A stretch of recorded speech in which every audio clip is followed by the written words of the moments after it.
Okay. First step is done. I'm late. Very, very late. A little late is positive. We're not worried about that. I had a big day today.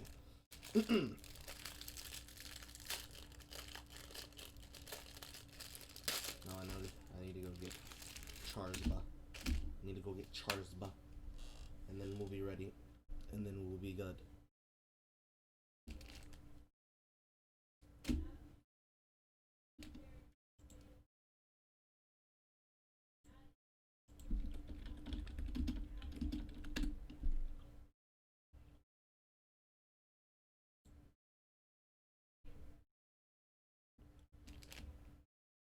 Boop, boop. My RTC is still fucking connecting. What? Oh my fucking god, Discord is ass sometimes. There it is. No, the Can you hear RTC me? was yes. How many fingers am I holding up? The RTC was still fucking connecting on my end. You're fine. You're fine. We live? We are indeed live. I'm live with a Pop Tart in my mouth. Okay. Just mic check. How many fingers am I holding up? How many fingers you're holding up? Yes. I don't have it open on video recording. I know. It was a joke, dude. Just... I've had a big day. I'm mentally exhausted. Dude, you and me both. You and me both. Like, seriously, I wasn't even sure if I was gonna be able to do this tonight, and then I'm like, I'm gonna relax, sit down on the recliner that's currently breaking down as I speak, as I sat. I'm like, I can do this, no problem. No, I'm just kind of that kind of banter is the stuff of one of my besties. He would always be kind of that wild card in a conversation like that, and I'd kind of be the straight man of sorts. Our old streams our old let's plays are still up on my channel somewhere. But anyway, enough of shilling for shit that I don't really should be shilling. Anyway, we are here to talk about the amazingness that is the reaction. Let me see if I can get the stream up for a sec. Your stream, Twitch or YouTube or both? Oh yeah, it's Sun. It's wow. Okay. Oh jeez. Wow, we got some oh is this Jeremy? Hell no, this is Charza Kitsune, good friend of Carl's. I wish I was I got the same build as fucking what's his name? You know. Yeah. Jeremy Handley. It's unfortunate. First off a note that I really enjoyed, or just notes that I thought about, because I was at work and I heard about this. Like, it showed up I was like looking at because I'm a janitor. I clean up the puke at your school. A large fistful of sawdust is my essential tool. But no, seriously, I'm at work and all of a sudden, to fill in the chat, how about you introduce me, since people need to know. Okay. Keep on wondering who the guest is.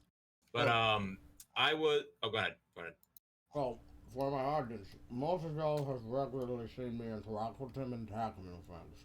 So this is the voice of the Charge of Chaos, more probably referred to as Charza Kitchen. He's the one who's been making the source filmmaker content of both myself and Gundam. Yeah, well, his thing is all entire. One second, let me switch over to see if he. Well, he has a giant fucking raid. You've just been using I think you've been using SFM and Blender to make the stuff with me. How's the progress on the room coming, by the way? Oh, God. I need to work on it, to be quite honest. The funny thing is, I was literally talking to a friend who was asking me about this kind of what I do and how I do my things, and I'm like, I literally have all these things on the cutting room floor I still need to finish, and that's one of them. Alongside, today, I spent a good chunk of the last day or so working on a map for the music video for the Dire Straits. If you saw what I did on Twitter, that took up a chunk of my day yesterday and today, getting that up and running. But I need to get it done. Case in point, alongside everything else. But But let's just say that Gundam's VTuber setup is entirely me. I am, in all intents and purposes, the stew that is actually existing. You know, if you know anything about Gundam lore. I'm the IRL stew is what I refer to myself as. The real life stew, the stew that's not a skeleton. Mm-hmm. I also have one of those. I call him Paul. He's the one who's helping edit some of my shit. I'm trying. I know. I've heard that used. The joke is Paul as like a name, but I can't remember now. All I can think of is llamas. Whenever I hear the name. Why? I don't even know why. It's just I feel like there's something involving llamas that the term Paul was used for. Anyway, but anyway, I'm at work and I'm like looking at my feed of YouTube videos because when you're cleaning, one second, get some water. When you're cleaning schools and you're disinfecting them because of the poop, you gotta put on something, otherwise you'll go insane. Plus, you know, we have noise canceling headphones on. It really helps a ton. So I see, I think someone posting a video about it, and I look at it. I'm like, oh god, this is literally every bad I'm pretending to be sorry videos I've ever seen when it came to Pokey, especially the Gundam section. The Gundam section, I know better than most, and I'm like, you motherfucker, lady, stop this. By the way, speaking of things to watch on while working, last night's Sigil Blackface was a riot. I gotta say, I'm happy Poke got it back, and that was an amazing stream. Just thought I'd note that. So am I. I worked hard on it. Mm-hmm. It ain't easy bullying gay nerds like Burner, but that's why we practice. I must say that was a lot. Like I want to stream more, so I'm like, well, this is an opportunity presents itself that I could probably help and lend some advice to. So don't worry about it. We're gonna have opportunities. They're talking about cleaning stuff, and someone thinks Swinky Swan said the way my school was, I wouldn't want to clean without a hazmat suit. I kid you not. I was just reflecting on this yesterday and today. My one ex, who I knew in high school, and like I was at wings! Private school. I'll be right back. Your wings are here? I guess his wings are here. But speaking of the hazmat suit shit, my one ex, I used to go to I went to a private school. My ex went to was there for like 2 years. Then she went to public school. And the public school I cleaned is where she was from. She's like, oh, it was a great place. It wasn't that bad. And literally, it's a public school. And I always jokingly say it's literally a holding pen for all these kids. Fortunately, with the requirement of cleanliness for COOF purposes, apparently my boss was like, oh, we're going to give you a notebook. If any of them are doing anything stupid or not, what's the word? If you're not doing well, write it down. We'll tattle on them, basically. Sorry, I had to run out of the room because I just remembered I bought chicken wings. Now, the funny thing is, with you wearing that wife beater, all I can think of is Bubs from Homestar Runner. Mm-hmm. Don't eat my chicken wings! Well, they'll make a giant go giant? No, they won't, because they're mine, and they're good. See, you never watched Homestar, this saddens me. Yeah, I just got a shipment of my merch purchase from my from both my /mentor/friend/artist that I support because that's what I do. From Metaventuria. And unlike Smug. I had this giant fucking I had this shirt on the entire day when I went outside. So I could get a feel for the fabric and also get to wear it. But it then got drenched in my sweat, even though I was wearing like an undershirt and then an additional soak sweating shirt under that one. So I was washing it in the laundry, and that's why the stream is late. Because I had a giant fucking load of laundry. I was thinking, let me just throw the shirt in, but then I thought about it. I'm like, no, I'm getting the detergent out. Just fucking wash the load in the box. And then I thought about it, and it's like, oh wait, it's gonna take at least 20 minutes to wash, and it's gonna take at least an hour to dry. It's been so hot. It's always been fucking hot this entire fucking summer. I get dehydrated every time I walk to work. Fair. I'm just maybe just because I'm doing the afternoon shifts now, but like recently I've been like, God, this is searing heat. What? See, down here it's worse because it's just always hot. It doesn't matter if it's in the morning. It doesn't matter if it's at night. And people can see this because I've talked about it on my Instagram every so often. Whenever I'm going towards the watering hole, or when I'm going to work, or when I'm just happen to be going anywhere on fucking foot, it is always fucking hot. It never stops being hot. It's just wet hot or cold hot. Take your pick. I always say, welcome to the Rust Belt, where you can have all 4 seasons in 1 week. I kid you not, that's literally our weather here. Like, that's the joke. But it's no joke because, I mean, just last week I was at work, second shift, and all of a sudden, oh, well, we got a tornado coming. And I'm like, oh, great. Like, I mean, fortunately, we were in the center of the school. I didn't even hear any of the wind. It was so reinforced. They just constructed the construction, but I feel like we're kind of meandering. I feel silly, but yeah, it's a question that I do have for you for this stream. Yeah. Would is there a way of, like, because I noticed there's a little bit of a what's the word, not pause, but a gap in what's on screen versus. So I'm just trying to find a way of like reducing latency, or maybe like, you can like put the audio in so I can, I don't know. Anyway, there's a little bit. Yeah. There's a way for me to do the ultra low latency. Okay. Which will give it the ability to speed that up, but I'll have to stop and start the stream to reset that. No, that's not a problem. Don't worry about that. I was more like if you could like loop in the audio for like on the Discord side, but no worries. That's all. I don't think my computer has the ability to. I mean, hell, if it's playing in your speakers on your end, I'll be able to hear it. So, worst comes to worst. I'm just trying to like. Anyway, I'm meandering. There's an easier way to do it, which is just use a watch party, and then we watch it we watch that on that. That's an option. I have links for that. Oh, that'll work. I'll put it on screen. Like I'm literally in the breaking down recliner with like my mic and everything. I'm trying to get everything set up. So let me know when that's. Oh, is it a screen thing, or I don't know what it is? We'll figure it out. Well, I'm shit at this, I guess. No, everybody is at first. It's a skill. You learn over time. I guess so. Yeah, fair enough. Oh, it's humid over here. There, Swan. Oh God, yeah, it's been like my mother. Oh God, it's. I have my air conditioning on like the full blast, and it's literally been going.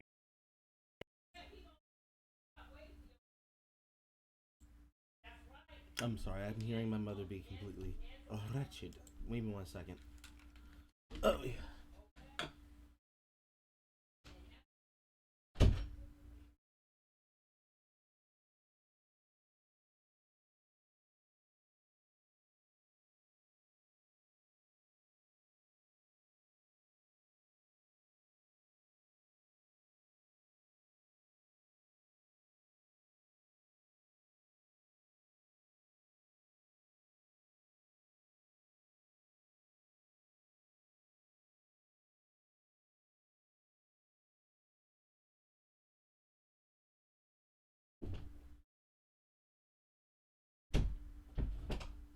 Something happened to the audio, I think.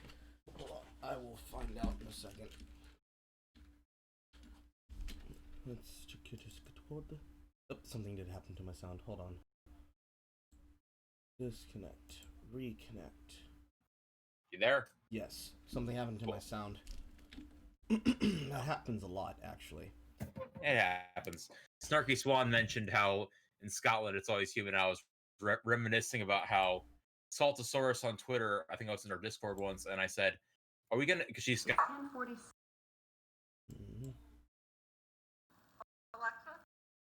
fucking God. you want my voice? Like, I literally sound like Shrek. Don't answer that. Me and my voice thing. Anyway.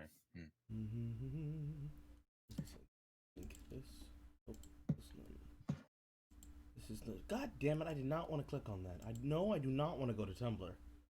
And you don't want a bigger penis either. Wait. Oh God! This reminds me of how many people consistently keep trying to use the Sky Williams meme. It's like, listen. It was okay and funny before, but now, no, you gotta stop that. I don't do dick lifts. I don't need them. Well, you're in close proximity to Poe, and you're saying this. I mean, What do you think's gonna happen? Poe might need dick lifts. I don't know. He might actually be lifting with his dick. This man never stops going to the fucking gym. Wait, is it? Oh wait, you're talking about the guy that bangs his pole against another pole. You know that. No, I'm talking about Sky Williams and how on top of all of the fees he has to pay, he was getting cosmetic surgery to his member. Okay. That's where dick lifts came from.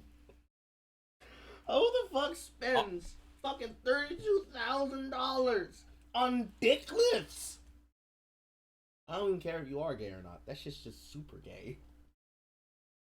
Poggers. I mean, all I can think of is the picture of the PS5 and how people were noticing what the lips look like, or the edge. That's all. Hear dick lips. That's all. First thing I hear is a face. Yeah. Oh, speaking of, I need to go back and save that picture. I had someone harvest of my Omega Pogger. Gotta make a note out of that. God, there were so many good memes when the PS4 was announced. Like, the Xbox One had some good ones too. I mean, some of the comparisons, especially the one where it was like the I gotta be the Marvel. That was the one that made me lose it. So you got a watch party situation set up idea thing, Bob? Yes, I'm setting it up. Cool. Oh, jeez, but I love how, like, obviously the Pope and Cell. I think I made one where it was like, there it is. What, behind the router? Hi, It is the router. Hi everyone. I hope you're doing. That was a fun photo. I think I was discussing at dinner one time with my mom, and I started like texting her under the table a bunch of the memes, and she was just like cracking up halfway through. It was just like, I think Cell was one of them I saw, and obviously Cloud's sword. The Josuke and Crazy Diamond mashup was also very good. There you go. Okay, awesome. Let's see here. Where is? All right, watch. Hold up. Yes, I'm fine with that. Join the room. Okay, let me just. Okay. Cool. All right. Oh, perfect. Okay, so you're in control, or am I in control? I'm in control. I am always in control until I am not in control. I'm the god. I'm the god. Who doesn't have an animosity these days? God, I wonder if anyone recognizes that line. That's a deep cut. That's very deep cut. It's an MSC3K cut. So, did you? Anyway, all right. I'm a comforter. I mean, I'm on my recliner that's half broken, ready to go when you are, bud. Okay. I have no idea how this is gonna work. So. Whenever, like, I'm gonna let her talk. Whenever I can think of something to say, I'm gonna say whatever shit I thought of to say. Yeah, I don't even know how it's gonna start, like, the video, but okay, go.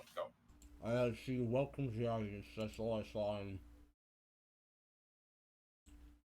What? She says hello I don't speak. She says hello to the audience, and then she starts to speak to them. This is not the screen for watching. Yeah, I don't see any. Hold on. Watch their screen's been bugging. I'm like, okay. Don't chew with your mouth open, or don't talk with your mouth open. If I die, I die. The food is good. It's a joke. Just flew over your head. Okay, push. There's a lot of things that fly over my head, and sometimes I let them happen on purpose. One of the biggest things of, like, brain damage that has really started to affect how I will look at and talk to some people on the social media is that whenever they say some shit that I don't know what it is that they're saying, I'll just play into being stupid. Especially if I know exactly what it is. Because it's like, I'm getting to the point now where there are people who are still unironically sending me dick pics. And not their own, just Johnny Sins. Like, I'm getting the kind of inbox questions that Poe usually gets, but mine are worse. Because I get the crazy fucking people. I would not be surprised. It's always been like that, but it's that, but more. Alright, here we go. Shit. Okay, yeah, it's working. It's working on my end. So.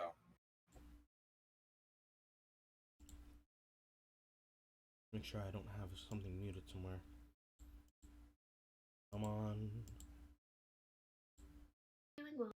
This video is to address recent comments and criticisms You that don't say. I've received. I know this video is long overdue, and Her voice I is planned a so vacation quiet. for around this time, but I honestly should not have taken any time off prior to acknowledging or addressing or apologizing for these things. Not only that, but I should have properly apologized when the incidents actually occurred. Shouldn't have taken me this Don't long say. to come to a and how to apologize for that. But I hope that I can do that today. So I have a list of topics I want to Come on. Fucking pause. God damn it, watch address, together. God damn it, watch together. things that I Pause. Thank you. So, right off the bat, Oh. first question. Why? And I'm directing. If in the future, if somebody was to show her this shit, I want to make it very clear because this was the thing that I did to Lachlan the other day, and that's why it made her piss her fucking pants. I'm going to be using Imane's name. I'm not using it because of some fucking edgelord shit. Because I'm directing these questions to Imane the person, not Pokimane the streamer. So if she responds to it on her fucking podcast or on her stream or whatever, I want to be very fucking clear.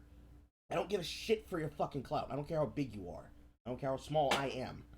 It's not even a streamer to streamer thing. Is it a person to person thing? And of course, for the people who need to drag me, my name is Carl. Not important. I'm Charza. Single player Carl is not responsible for any of the stupidity that was going to happen during the stream. Go watch it at your own risk. Anyways, first question. Imane, why did it take you this long to address this bullshit if your intention was to save your appearance, your optics, and your stature as a streamer?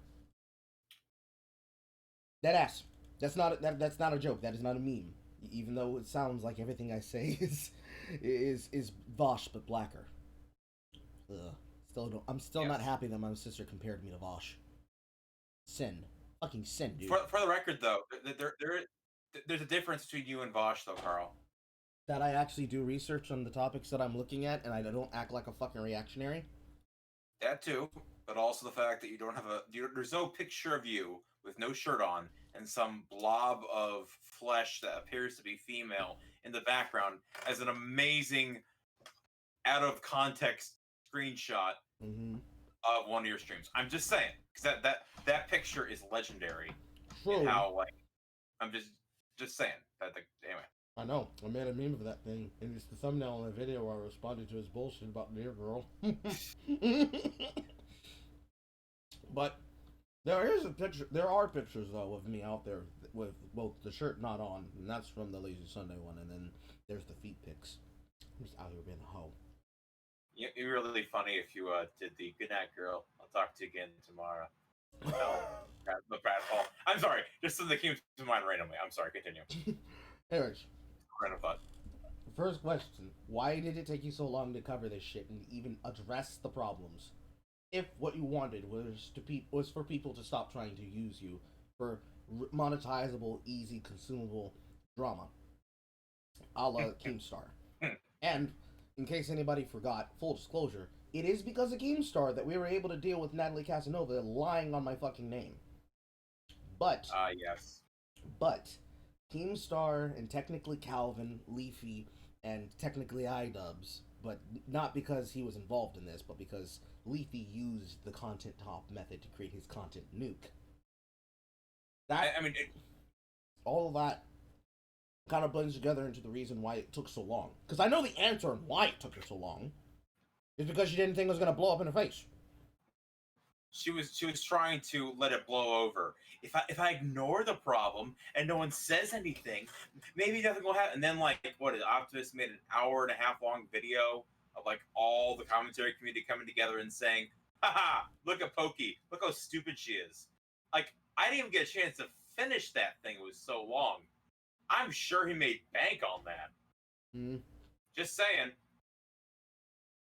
Leafy made Yeah, bank. Diesel made bank. it took her.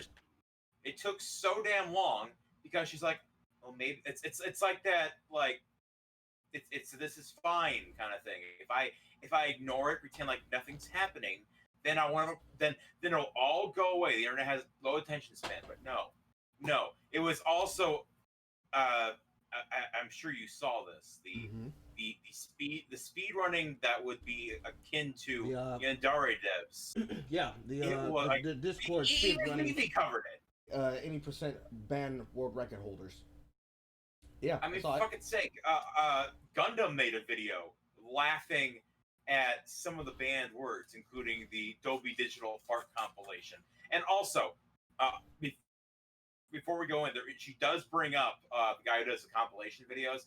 I'm gonna have something to say on that, but let's just say her many of her arguments here are so flimsy, so paper thin, so transparently designed to be like, oh, this was actually like, I'm sorry it happened, but this is justified. Like she says, like the chunk that I watched and I turned off in disgust. I was like, you motherfucker, you literally just. She's like, oh, I'm sorry it happened, but here's the reason why I did it. So my sibs can have a reason to say, well, it didn't really matter because she said she's sorry, and even then, we'll give you this bullshit example. Yeah, You'll see. This tends to be. Sorry. Yes, you're right. This tends to be because this is the context behind this. Because this is not just a main has a responding to criticism problem. This is a YouTube and streamers have an inability of facing their fucking bullshit problem, right? So I mention and bring up Lachlan, Pedantic Romantic, because when Pedantic Romantic tried this shit on Lost Pause over the fucking the tranny word Pokimane crossover shit. I fucking destroyed her on the timeline. Destroyed her on the timeline, called out what she was fucking doing, and explained step by step the logic behind it. In the case of Lost Pause, Pedantic Romantic's idea was, you can't do things like this and make jokes like what words mean. And my entire thing, because this was when we still were dealing with the Lost One, God rest Lauren's soul, we were dealing with her trying to attack that and Pedantic using whatever clout she has to justify she still has clout. Yeah, she has clout. Not a lot of it, not any of it that really matters. But I'm sorry, I'm laughing. I'm laughing because I'm like, the only clout she has is whatever she gained from sexting Kung Fu Man. I'm just saying, because that guy, like, I have no respect for that man. Just sorry, random thought. I'm sorry. Continue. In that sentence, she meant Pedantic Romantic. But yes, people are still trying to simp for Smug Roko. It is weird. There's still people there are still people pushing her thread along, and there's a whole answer and reason on that, because it's part of the reason why I don't post to it anymore. On top of the fact that they're trying to use me to get fucking card come, but that's an entire side. That's not relevant to this stream. Let's not go down that path. You and me both need to do that. But the thing with Pedantic is very easily mirrored with what happens with a lot of streamers, where Pedantic was trying to use their platform to attack another content creator for something that was supposedly problematic. I just came supposedly, because words hurt people now. Words are violence, but kicking a guy's head in is a peaceful protest. Just want to say that. And Pedantic trying to raise a fucking stink against him made me look at what she was actually saying and doing. And it was very clear that Pedantic is the kind of person, regardless of whether or not you consider them to be an actual trans or a transgender, they're somebody who likes to take their identifiers, their identities, the groups that they can be a part of, the groups that they can speak to, regardless of whatever group that may be, and will try to use their platform in the most gay nerd way possible, which is to act like a lightning rod account, which is what something like someone like 9volt does. Basically, Pedantic Romantic is the anime. She's the AniTube trans creator version of 9volt, and it's important to mention that here because this is what happens when you become a household brand name, when people know who you are, even if they don't happen to know what content you're uploading. Because this is the problem when you become somebody like Imane. She, regardless of how she started, she is known. She's more known. Yeah, she is more known than either of us. So, whenever she does dumb shit, it will reflect on all of us. This is the problem all of the time. Carl, I remember one day seeing that, like, if you go on the, I think, App Store, either, I think, on possibly iOS or also Android, she is, like, shown in the screenshots, like, on the phone, they show, like, oh, she's there. I'm like, wow, she really is a big name. But yeah, exactly. Agreed. I'm just thought I'd add that in to help solidify that. Mm-hmm. Continue. I don't mean to cut you off. Continue. It's okay. But this is the problem when it comes to the streamer content. This is the reason why my fucking video on the Twitch console is taking so fucking long. It's because I have transformed it from just talking about Stephanie lore and how, even as an ADL plant, the situation was mishandled entirely, to this is why we have problems and why shit like Evo happened. This is the reason why Joey Claire happened. This is the reason why every single time something with drama happens, nobody wants to ever just say what everyone else is fucking thinking and just say, listen, why don't you just either drop it or solve your problem outright and stop trying to milk the thing for fucking months on end. It's the reason why Devin Nash will go on and explain why gaming right now is seen as a radioactive minefield that is actually toxic, not specifically in the kind of behavior of toxicity of bad manifest observable behavior and actions being seen by a company, the manifest observable behavior of Patreon, or in the case of Twitch, in the case of I'm trying to avoid saying Dear Girl, but of Dear Girl, because that's how people remember that situation. It's a shorthand. Where Emmett Shear makes that post where back in 2019 he said the way forward for our company is that we need to, because I covered this on my podcast too, I think it's episode 5. The way forward for our company is to have accountability, is to have trust, and to have transparency.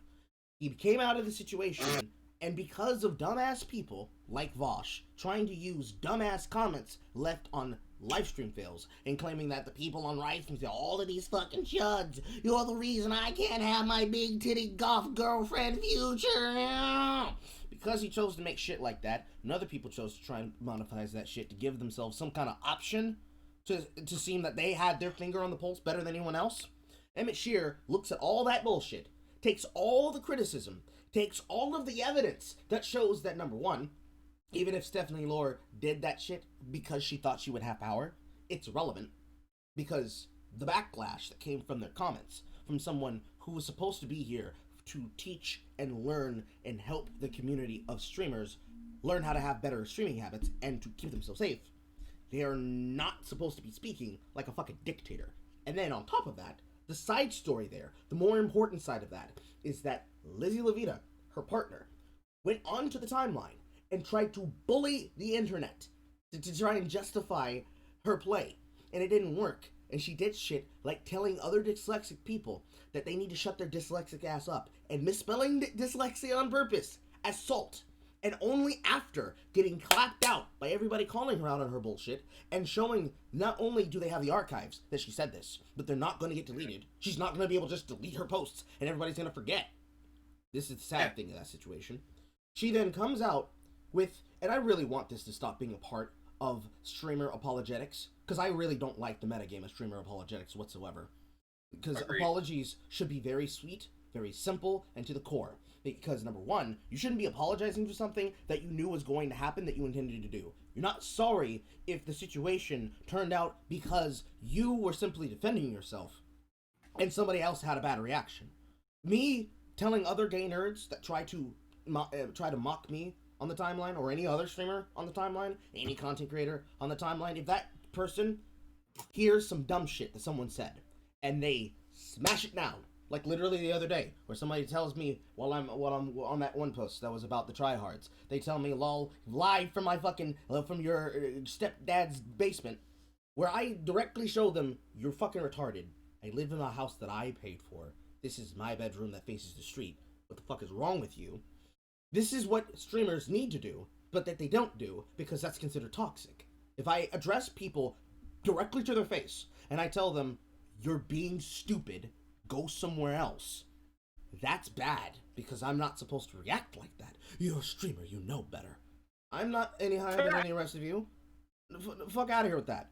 But when a streamer does some dumb shit, and they know that they fucked up, instead of either addressing what the problem was and saying, you know what, I'm not sorry about it, I 100% would do it again, but here's the circumstances.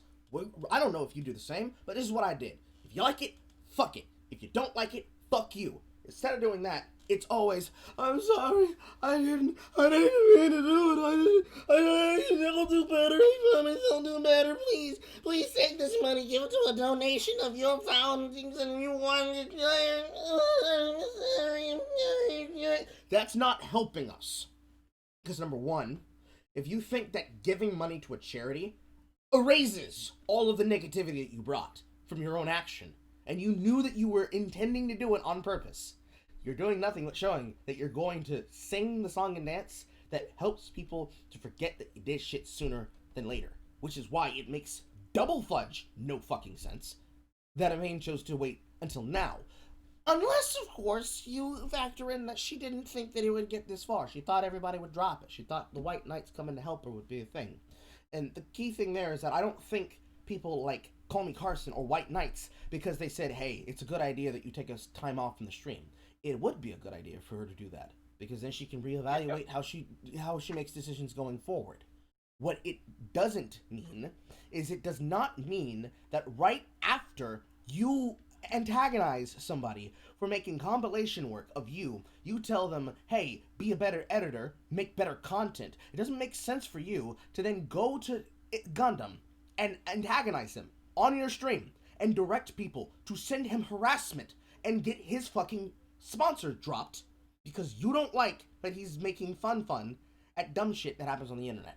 Regardless of whether or not it was you he was mocking, which it wasn't. It was a situation involving what should have been known as a simp that possibly lost their home. Which I don't even know if that thing is real. That's the dumbest thing about it too. No one even knows if that's real. Was it ever confirmed that it was true? Let me put it this way, Carl. Up until this video, she never once addressed the fact that it was a simp. She kept on saying it's because he's making fun of me. This video, she finally addresses the fact that he was making fun of a satirical post, completely ignoring the fact that, again, she said, calling me a thought for 3 hours. Well, that one. But not only that, she hammers home how many times he makes fun of him. Like he's it's some sort of Leafy compilation. But not only that, she acts like, everyone should have obviously known this. Motherfucker, do you know she is playing dumb because let me tell you this. Do you know how many times I go, Carl, you're on my timeline. You know how many times something sounds like it's satirical. Mm-hmm. But yet it is such a it's so razor thin that like Babylon B is now becoming Nostradamus with half the things they basically are predicting. Mm-hmm. I mean, for fuck's sake, there are so many things like literally. Here's a great example from my own experience. Mm-hmm.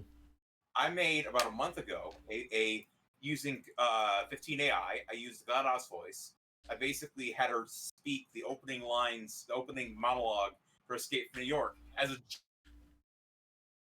joke, pointing out the fact that literally New York during the lockdown is becoming Escape from New York. Now, Tim fucking Poole calls it that. Like, I want to make a video where was it John tries to, he said it, boys. He said it. He finally said it because that's literally what I felt when I saw I'm at work. He says it's literally becoming Escape from New York, and I shout, "Thank you, Tim!" Like I'm in the bathroom cleaning something. Thank you, Tim. You pointed out. We are so on the dancing on the razor's edge of between satire and reality, between satire and unironic people going absolutely apeshit. That her saying it's so obviously what I don't even give a rat's ass. Because here's what I will say about Gundam. He is not a Leafy classic Leafy making fun of kid with snaggletooth. No, he is laughing about this exact absurdity. That is I've told him this, and he said this, and or rather he's kind of likened to this, and I've kind of looked at it. He's literally like the like I feel like whenever he's joking about this kind of shit, perfect example is his recent video on that Sophie Narwitz pulling up the person who worked on the Babysitters Club. That's a perfect example of why I love watching his content. He basically made a bunch of he's doing a stand-up routine kind of thing. What's his name from Arthur? He's like Arthur Fleck standing on a stage, laughing up the insanity of society, making jokes about it. That video was classic Gundam. He's literally just laughing and reacting. I mean, his model I built for him is literally designed more so than like Project Melody or any other. That when he reacts to like something insane, like his eyes will blow up. Like, what the fuck? And like it works. Anyway, but you're right. so for her to be like finally mentioning, oh, it was a joke. Like she mentioned that on Twitter. She never mentioned it in the video Twitter, where she's like, call me a thought for 4 hours. Sorry, you know what I'm saying? Yes, this is another problem, and I'm glad you brought that up. Actually, this is the reason why I made that entire thing on my channel. Right around when Burner finally lost his shit and left the internet forever, I guess, until the next time he tries this shit on somebody else. It's the reason why I said I speak in volume and silence, because this is what streamers have to do. They have to learn how to salt snipe, and it can't just be constant aggression all the time. It has to be tactical, because this is how you deal with somebody like Burner, who actually does do that shit, or Bosch. You have to address. Carl. Yeah. They don't. You have to have a cool, as you know as anyone else. For salt sniping, you have to have a cool head. You cannot react on impulse. That's something that Lauren never understood. She was fucking burn everything to the ground. That's why I was like, I don't know if I'm teaching her the right thing, because all she's doing is like literally sending her 5 foot whatever ass like full rage mode, trying to silence that person. That's not salt sniping. That's what you use salt sniping against. You rely on your opponent to get angry. And basically, you from a far off distance notice what they're dodging, and you continue to lay that on with a snarky kind of not smug, but snarky kind of half satirical mindset. Yes. And you basically get them to walk into their own trap. That's the whole point. If they're angry about something, yeah, they're gonna come out with both arms swinging in circles, and then you just literally hold your hand to their head as they're doing that, and then walk them off like you're a matador. They can't do that because that would require them to handle things with a cool head. Well, they don't have that. It's not just that. I don't want to cut you off. I also want to try to get this. No, go on. I'm done. You're good. Okay. But that you're right. Most streamers can't do that, and it's mostly seen as that because most streamers see that as toxic, because the community has labeled that as toxic, and it's really a bad problem, because this was the thing that Devin Ash was talking about when he's talking about having streamers that understand how to joke and how to clip at each other and how to snark at each other. But when it's time for us to fucking clean up a fucking act and get on a stage and explain this shit to a company or a corporation, that nobody really knows how to do that except for maybe Zach Asmongold, because he's working with people like Trainwreck. He's working around people like Destiny and Vosh or whatever on all the podcasts he may go on or be a moderator for. And it's just, it's so simple that everybody should get this, but nobody does, because it's technically a trick. Because it's part of that thing I was just saying, volume and silence. Most streamers try to squelch anything about them, because any bad publicity is always going to be bad publicity. But it's counterintuitive, because in the main situation, for this context, because the timeline would be, it would be, yes, I said snark. The timeline of this event we would have to go not even as far as back as like when she said the gamer word that one time in like a really old stream. I don't know how old she was there, but she was definitely younger than when she did address that too, but it's negligible compared to everything else. But she didn't have to bring it up. But even we don't even have to go that far back to be able to have the context for this. We just literally just gotta go back all the way back to when she was bullying the guy on the stream and shit like that. Like the the flippancy of how she is attacking this guy and criticizing him reminds me of Alinity. It really does. And it was with being called out by somebody like Felix Schellberg, PewDiePie, that made her have to respond to it, because it's the physical, literal problem.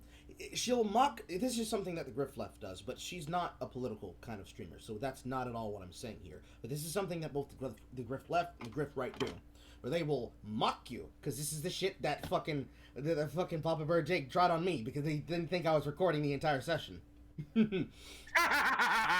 They still won't respond to that, bro. They still can't tell me how I'm wrong. They never can. They won't tell me I'm wrong, but they'll literally make themselves look like a retard before they'll actually like admit they're wrong. I call this mode of the assault sniping circling the drain, where they basically look like an absolute idiot. Like, that's when I pulled out the next. You'll say I was only pretending to be retarded. That's when I pulled that out, because that's the point. Like, remember that one guy was like, "What's dignity? What's JoJo?" Mm-hmm. Do you remember that moment where like the guy was like, "What is dignity?" And he was literally trying to sound so stupid that I would give up. And I was just having fun with him. I'm like, you literally are literally trying to get me to shut up by sounding such an idiot. I'm just having fun watching you do that. I'm watching you squirm, trying to get me to back off. I'm just having fun. Anyway. But back when she did that thing with that guy, I don't mean to cut you because I gotta get it going. But yeah, I know. The thing with the guy when he was there and she's mocking him about the content that she is complaining about being bad. When Felix calls her out on how inconsistent she is with that is when she changes gears and goes from trying to antagonize this dude in front of her audience and thinking that was going to be fine and okay. Which, if you're going to be salty, it is. But if you're going to try to be salty but somehow non-toxic, it isn't. She then switches up her attitude. This is the same thing that Invader V did when she said the dumbass comments about, if you don't have money to give me during coronavirus, well, it means you're not spending your time properly. You need to get a job. The next fucking stream she did was our apology. Different outfit, plus she's off the bed, sitting prim, proper, upright, hands at the fucking waist. Oh god, yeah. I'm so sorry. I did not realize the intentions of what I said, and that's just the YouTube streamer public-facing figure apology, where you'll say this shit and you'll change your entire attitude to try and act prim and proper. And this is the reason why Asmongold is probably the only person who understands how to hit this note and can hit that twinkle toe step every step of the goddamn way, because he doesn't change shit. I also don't change shit, but I try not to put myself there, because I don't want people to follow my example all the time. Because I know what I'm doing. People try to copy what I'm doing, they're gonna fuck up and they're gonna end up looking like a Keemstar. The reason why it's important to bring this out, so that we have this context going forward. You need to understand, the shit that she doesn't mention, that she doesn't bring up, that she didn't bring up then, is part of the reason why she's here doing this shit now. Exactly. If she had addressed this at the time... It's again... Mm-hmm. Everything she brings up here, she leaves out something. And as I've mentioned before, that is a huge tell when it comes to these kind of people. It's what they don't say, what you're aware of, they intentionally leave out. Mm-hmm. That's the shit you gotta keep an eye on. That's shit you gotta say, I gotta note that she did not mention this, and this. Because that's the stuff she can't even attempt to fix or attempt to downplay. That's going into this, that is the most important thing you need to look for. Because in this, I've noticed it almost instinctively. Oh, she forgot this. She's ignoring this. And those are the things that she can't even say with a straight face. Oh, I'm sorry, I didn't mean to do that. It's okay. So just keep that in mind. Mm-hmm. Yeah. Sorry, random thoughts. But just like in that situation, there's certain things I'm looking for here that I want to see if she mentions. Because if she doesn't bring it up, I'm gonna bring it up, and I'm gonna explain why it happened and what happened. But we spent a lot of time sitting here on 49 fucking seconds. I'm sorry. Yeah. It's okay. It's okay. I understand and respect your autism. All right, chat. Let's continue. It's real autism too. Anyway. Yeah. I mean, surprisingly, I think my female friend that I was hanging out with today might have it, or maybe she just goes on and talks so much because she's an art hoe. I don't know which one it is. No, I would say that's a pretty good sign. All right. That alone. Okay. I want to give and also some things that I need to apologize for. So I hope that you can watch the video in its entirety and form your own opinions. Firstly, there was an incident back at the end of 20. Me and Keemstar had an argument over Twitter, and a YouTuber by the name of Boblox took screenshots of these tweets and then uploaded on YouTube. And that because they are screenshots of my tweets, that I can have the video taken down. And Okay, number one, pause. If Boblex had used archives of those tweets from archive.today, you still wouldn't have the justification to take them down because they are publicly available. That's number one. Number two, if you're so worried about what would have happened from having a conversation be seen by other people, maybe that's a conversation you don't need to be having on Twitter. Maybe don't have public arguments with other content creators, and if you're going to talk about this shit with them, talk in private. If they choose to leave privacy and make it public to make drama about it, if your intention is to try and cover yourself, then you now have the onus to say, look, I was trying to be respectful, you've now violated the trust I have given you, I no longer have anything to say with you. Good day, goodbye, fuck right, and fuck off. That's not what happened there. Nope. You willingly fucking argued with him, with David Keem, knowing what David Keem does. And then you got mad that commentary channels made commentary about current events. And the first thing you think is, oh no, this is gonna look bad on me. I gotta take this shit down right now. That's half your goddamn problem. Why are you trying so hard to preserve the face of Imane, the person behind Pokimane, the perfectly good, non-toxic streamer? Because it's not even anything to do with, like, Sims at that point. This is you trying to very hard maintain your business face and maintain your real personality from the personality you have to project with this half and half. Because I wouldn't say it's fake positivity. She's not being fake positive. She's trying to be positive, but she's trying to be salty positive. She's trying to be very jaded and hiding the jade behind snark and spite. And that anytime it comes up, she's like, ha ha, that's just a joke, haha. But it's really not a joke. Because if it wasn't a joke, this shit wouldn't keep happening. Because every single time it happens, what you're saying, the words coming out of your mouth, and the energy and the actions you're making with said energy, they do not match each other. So either you were pretending to be retarded. I don't like to say that word. You were pretending to be exceptional. Kiwi Farms. Aha. You were pretending to be exceptional. Or you intended every single bit of the snark to be a barbed, sharp, sticking letter to shiv someone. While at the same time, nobody who knew anything with any context what was happening would just see, haha, funny meme. And that's worse. Like, I have respect for Imane, but I can't respect that bullshit. That is some very snake-like behavior. And I already don't like snakes when it comes to streaming and YouTube in general.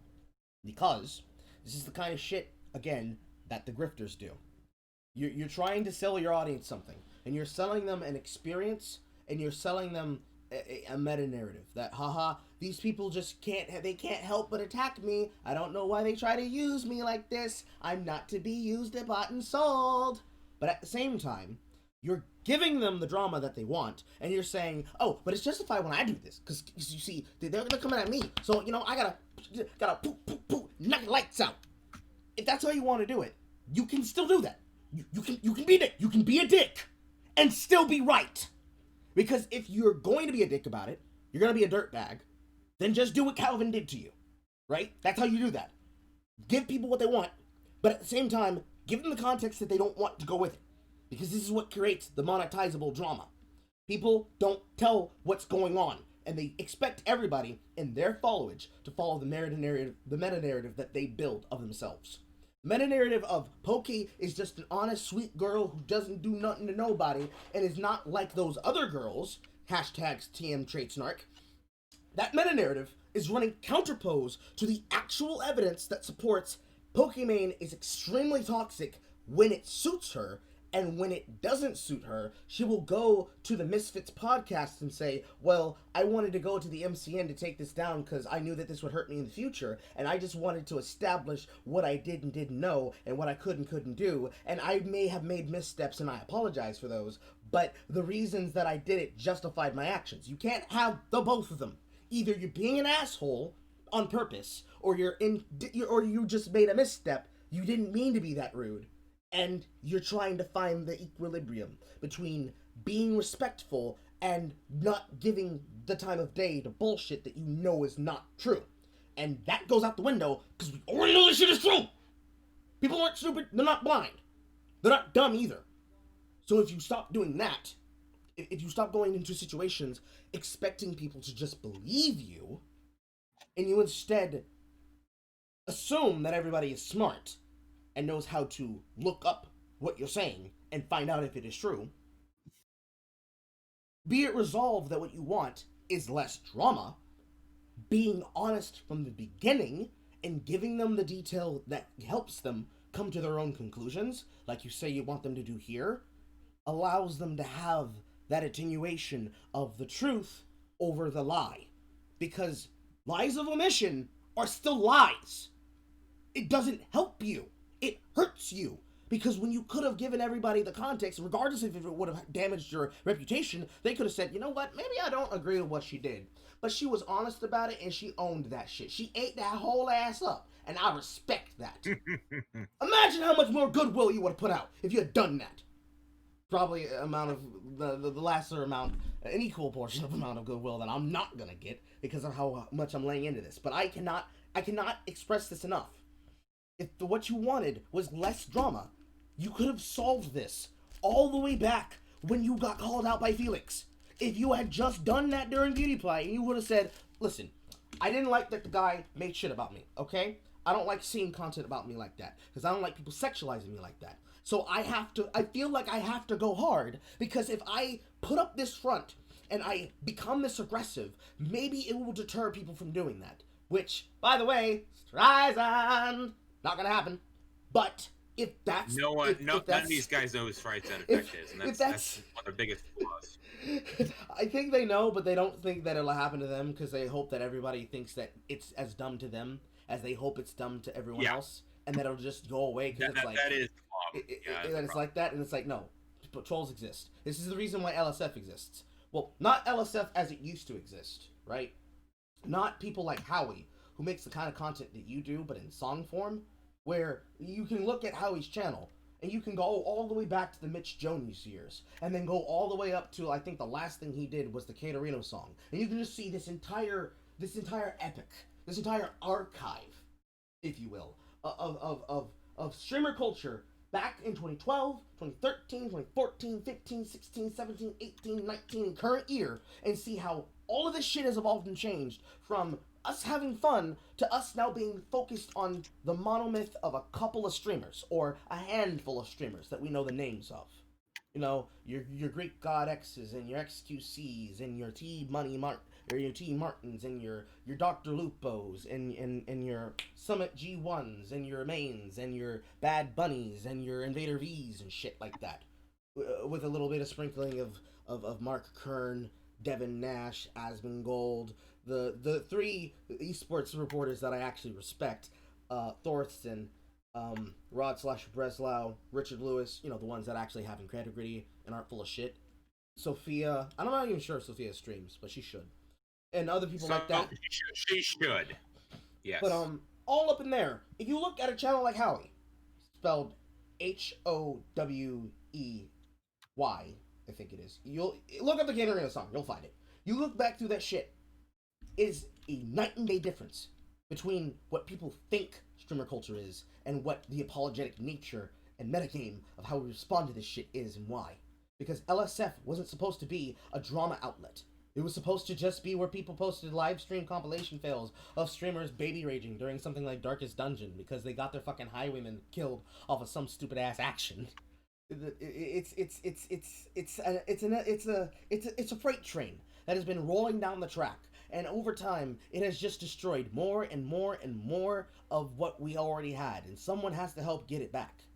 And technically, that falls to the hands of people like Pokey, because Imane is one of the top streamers who has the ear of both trust and safety and an account manager to speak directly to people like Sheer and the industry as a whole.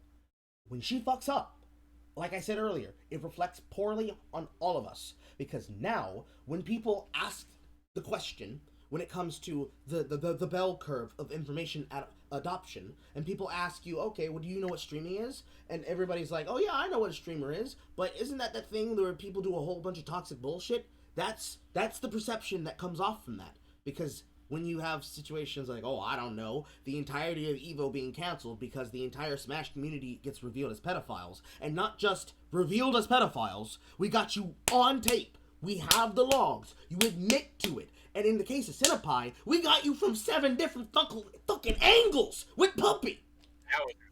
That was insane. That was insane. He admits it. He's like, I'm a proud pedo. I'm like, what? When Mr. fucking Wiz, Mr. Core Values himself, is up here saying we don't support the message of this lewd butts and boobs product feature. I don't even know what the fuck it was. I think it was a demo / a fucking ad in between something happening for DOA 6. When you have Yuya and Sakura on the stage there in the torn up, cut up shirts, you're like, this is not part of our core values. But you know what is? Pre-Tay Buddha. Well, I can't, I just can't. I can't breathe, I can't think, I can't feel, and I can't deal. Because then I have to see in a video where I spend 4 hours out of my day on the days that I don't work now, where it used to be a half-day thing where I could research for 12 hours while playing video games. Mm-hmm. I don't feel good when I have to watch Devin Nash explain to me things that I already know and repeat words that I've already said that people aren't paying attention to, because either you don't watch industry streamers that talk about what the real background of shit is. It is monotonizing and brain damaging to watch this shit happen over and over and over and over and over again, and nobody figures out the pattern that you can just fix one thing and it all stops, because either they don't want to address it, or they know what helps solve it, and they intentionally do not fix it because the drama makes them more money. Yeah, that's probably the reason. In Imane's case, I don't think she does it for the money. She's got more money than God, bruh. And people still give her shit anyways. That's not the point. The problem is that when shit like this happens, this makes it harder for other people. And most people aren't searching for that content. They're waiting for one of these streamers to present an alternative to them. Because most people don't sit down and ask themselves, hey, what do I want to watch today? Because that's what motivates me. What gets me up and going every morning, on top of building my empire and eventually founding my Cyberpunk LLC so I can start breeding me the ultimate big titty goth girl waifu. That'd be amazing. It's coming. I know. The thing that gets me up and going is that I look for shit that I've never seen before. That was the thing that motivated me to start this art drive that I'm doing right now that I'm finishing. Because the next payment's coming on Thursday for my check, and then that money is going to go towards the other artists that I have yet left to commission. And I'm looking for artists specifically based on their art style, and it being something that I have never seen before. I found somebody who I'm probably going to have as the person I do my merch run with, if I don't get my friend over at Eventuri to do so. Because that's the shit I want to see. That's the art I want to see. The art I don't want to see is Tomato Magica losing her fucking shit on the timeline every single time somebody says they like anime. And much like that, as with this, I get tired of streamers saying, man, I really hate it that people say that I'm sexualizing myself, and then you find out that they're sexualizing themselves. In this case, Poki does not do that. She at least is true in that. She does not sexualize herself. But with the thick thighs thing and the shit like that, that is something she is playing into. She has to accept responsibility on that. If you don't want that to happen, don't give it energy. But at the same time, just in general here, it gets tiring when I see streamers say they don't do this thing, and they absolutely do this thing. And then later they say, oh no, it's acceptable when I do it because it's justified when I do. Because that's the shit that threw me up the goddamn wall with Natalie Casanova. Because it's not just that men and women were calling you out. Men were calling you out. I called you out. Siren Cove called you out. A whole bunch of women called you out, and the woman who was the Bang fucking representative promotional model who called your ass out in your timeline, Mary O'Connor, who I put in that shit. She called you out and told you that you were wrong for what you were doing. And you were here on the fucking posts for E3 2019. You're sexualizing yourself in your posts with this shit. And you have the audacity to walk out to the stage floor while those dancers are doing hard cardio, fucking 12-hour sets at that goddamn booth. You have the audacity to walk up and say, we don't do this in 2020. We don't do this in 2019. We don't do this in current year. No, booth bays are done. I'm trying to see some man meat, goddammit! Give me my shell chokes! Instead of taking shit away from other people, make it equal. Then we can all be horny. And you don't get to be a hypocrite then. You don't crater then on the timeline when somebody says, yeah, it kind of sucks that this is what happens with simps. Because this is going to come up at some point, I feel. Maybe like towards the 10-minute mark. I don't know. I don't know what's going to come up. But recap. Yeah. To recap, because that's a lot of shit I just dumped on the audience. All right? Recap. Number 1. Again, if what you want... Carl is centrist flush. Garbage, how dare you! He's not wrong, though. That's the funny part. He speaks. Oh, God. Carl hated him because he spoke the truth. Anyway. If what recap? Point number 1. We're gonna make a list. Hold on. I'm gonna find my tablet. My goodness. A thing, and we're gonna make a list. We're never of these getting points. through this video. No, we're gonna make a list. I'm gonna make a list because this is a lot. And I'm gonna put this in text form so that people can know what I'm talking about. God, I'm not gonna get much sleep tonight, am I? I mean, to be fair, at least we got through a minute. You're gonna be here for a while. It's my days off. Well, I guess this is what I get for suggesting this. Where is a pen? Holy shit. Why is my shit so disorganized? Oh, I know. It's because my career mentally rapes me. That's why. Can't find where my pens are. To be honest, for me, I found one of my good ones. Okay. For me, it's less of why am I such a mess? It's more of like, wait, when did this get cleaned up? Why is it so creepy that it's clean? Anyway. My bedroom? No, my room, my area, my whole, like, for me, it's the inverse. Why is my place so clean? Like, it's creepy when it's clean. Actually, shit. There's an easier way to do this. We use Notepad on this stream. Hold on. Let me actually become Devin Nash for a second. Okay. Let me get this up here. I need to find a space on this screen to do this thing. Window capture. Window capture 4. No, that's window capture 4. Fuck. Window capture. First delete that one. Window capture. I guess I'll make a new one. Maybe I use 3. I don't think anything's using 3 on the other ones. And we will make that Notepad. Wonderful. Minimize this. I need somewhere else to drag this off screen, because this is gonna get big. Or maybe I just open and close it while we're doing this. I don't know. We're gonna work it out, chat. We're doing this shit live. We'll do it live! Fuck, they suck! Okay. I'm sure that's on the right. Oh, come on. I am disappointed, Carl. Hey, I know what you're talking about, but I don't fucking like Bill or watch Bill O'Reilly.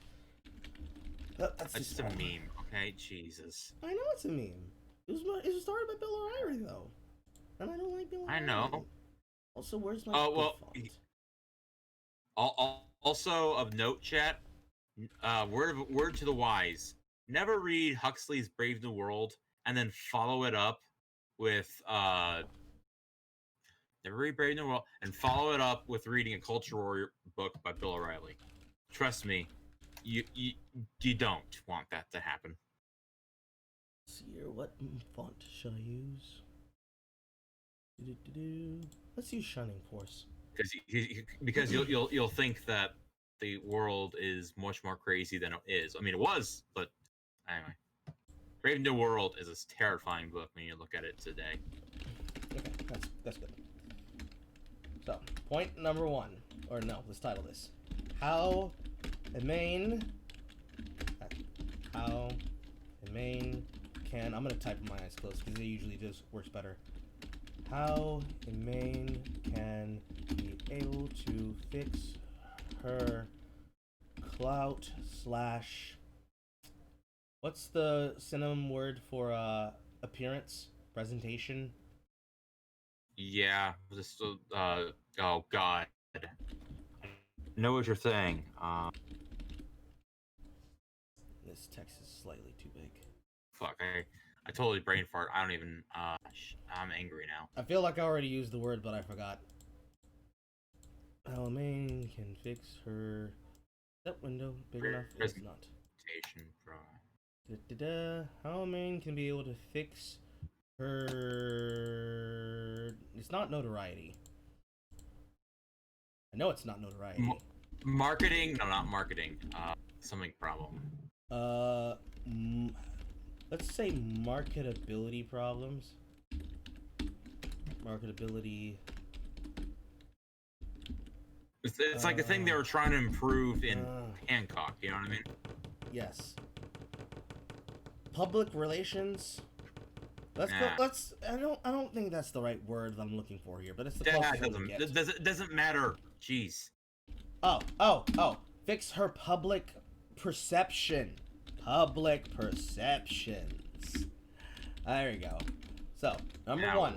That'll work. Number 1. Be it resolved that she wants to avoid drama. She should not. She should not give it energy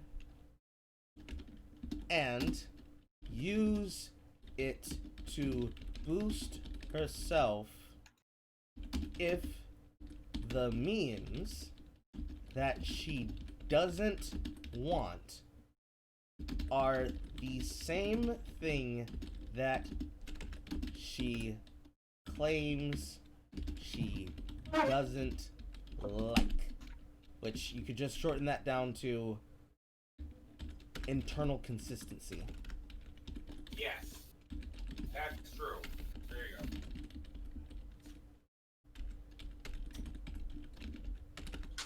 There. Number 2. Instead of trying to avoid... Branding! Branding, that's what I was thinking the word of. Okay. I'll just throw a fucking slash in there and say branding. I'll just put a slash in there and put branding. There we go. Instead of trying to avoid drama, when she is the reason, she is the reason it is happening, come forward first and just tell the truth. Open. Not gonna happen. Open parentheses. The whole truth, not just the parts that make her look good.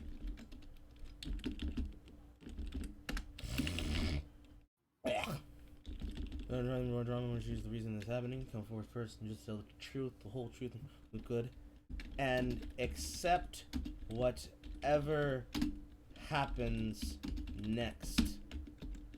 And we'll shorten that one down to accountability. These two things are very important. And the reason why, watch the whole video on the stream. That's the barrier. We're gonna watch the whole thing. We are. But I need to make sure I get this across here, because this is gonna be very important. Because if somebody's gonna say, what's the point? Why did you do this, Carl? I'm doing this because I'm teaching y'all some very valuable, meaningful, learnable lessons. I'm using this stupidity as a teachable moment. Because I do teachable moments all the time. But some people don't notice because they like me being funny more than me doing other shit. But this is a teachable moment. And these things that I'm explaining here are going to be important. You could literally take what I'm telling you right now and apply this if you're going to be a streamer. And try to help your career. Let me move this up because it's cutting off my head. And if you wanted to try and be a better streamer and be capable of conducting yourself as best as you can, not even in a corporate shill way, because you can be a shill and also have integrity. If you want to see an example of that, you're gonna have to watch the Neon Project video that was broken down by Richard Lewis, where he gives a perfect example of somebody who does this while being a writer, which I didn't think was possible, but it exists. It is possible that if you're going to be somebody who takes a fuckload of money from people because they like how you look, and trust me, I'm gonna get in there. Trust me, I have opinions about that shit. I imagine she does too, but we'll get to it when she gets to it. And if she doesn't, then I will. But you can take what I'm saying right now, and you can apply it to your career path moving forward. And what I'm telling you will help you not only avoid drama, but curb it before it starts, and solve problems before they become a fucking trending topic on Twitter. That's the point of what we're here for. That's what I'm always here for, but I have to start speaking my words into effect because people really, really, really seem to like to assume what it is I think and what I mean. So I need to say explicitly what I mean so that you can't take me out of context. I feel somebody's still going to find a way to do it. Someone's going to find a way to clip it out of context. But be resolved that I don't like gay nerds. That is the thing we're going for here. So, the number 1 and number 2. That's out of the way. Now that we have that there, we should be able to get through this a lot faster now. So, without further ado, let's get back to the boohoo boogaloo.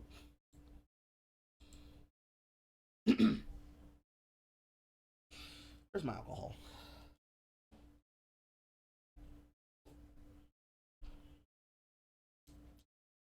Oh my god, why is it taking so much time to fucking load?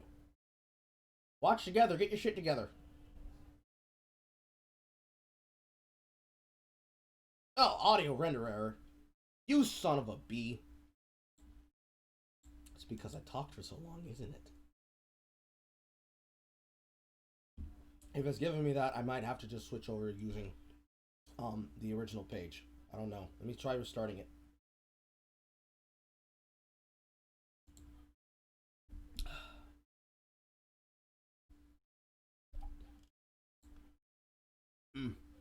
Also, what's going on in Discord? Oh god, it's doing the thing again.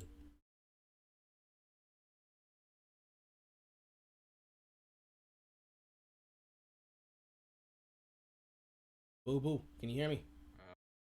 So basically, Yeah, I can. Twitter Okay. drama. The video is still going, by the way. Okay. In a way, I can understand My thing dropped me fucking hard. I don't know what happened there. This happens a lot sometimes with Watch Together.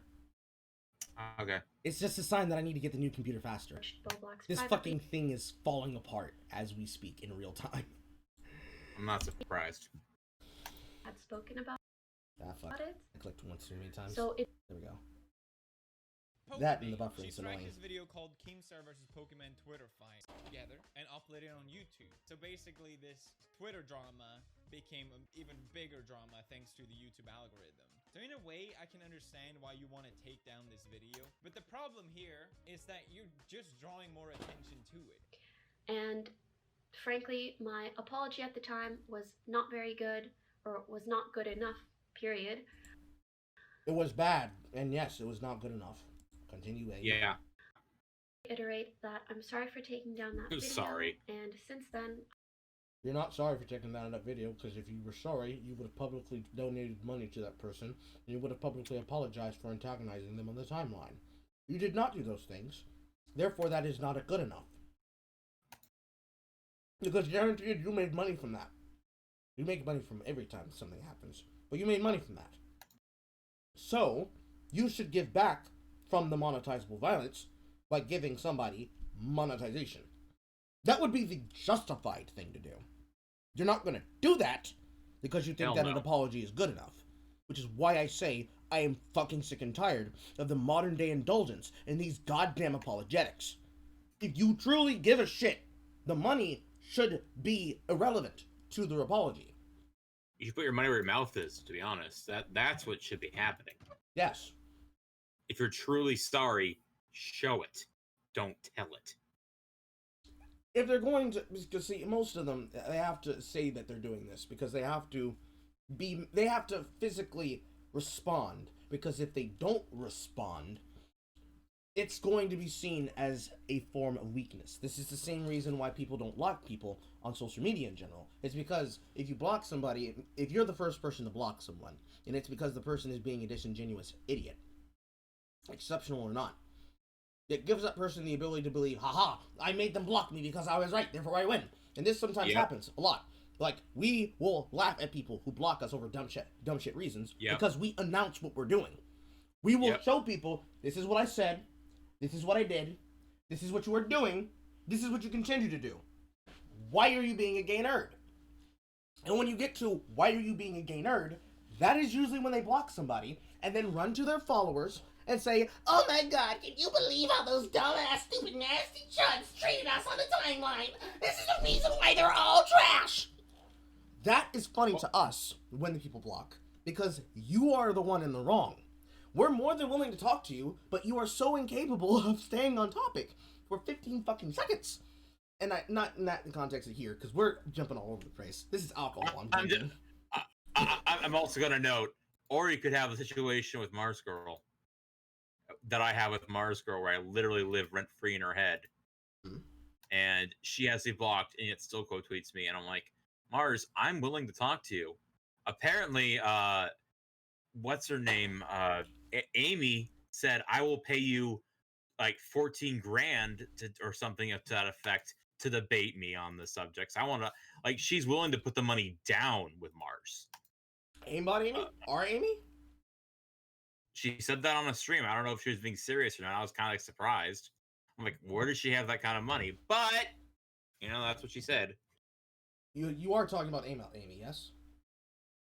Yes, I was on a stream with her and Mariner like last week. Yes, Amy has money. Amy has more money than any of us.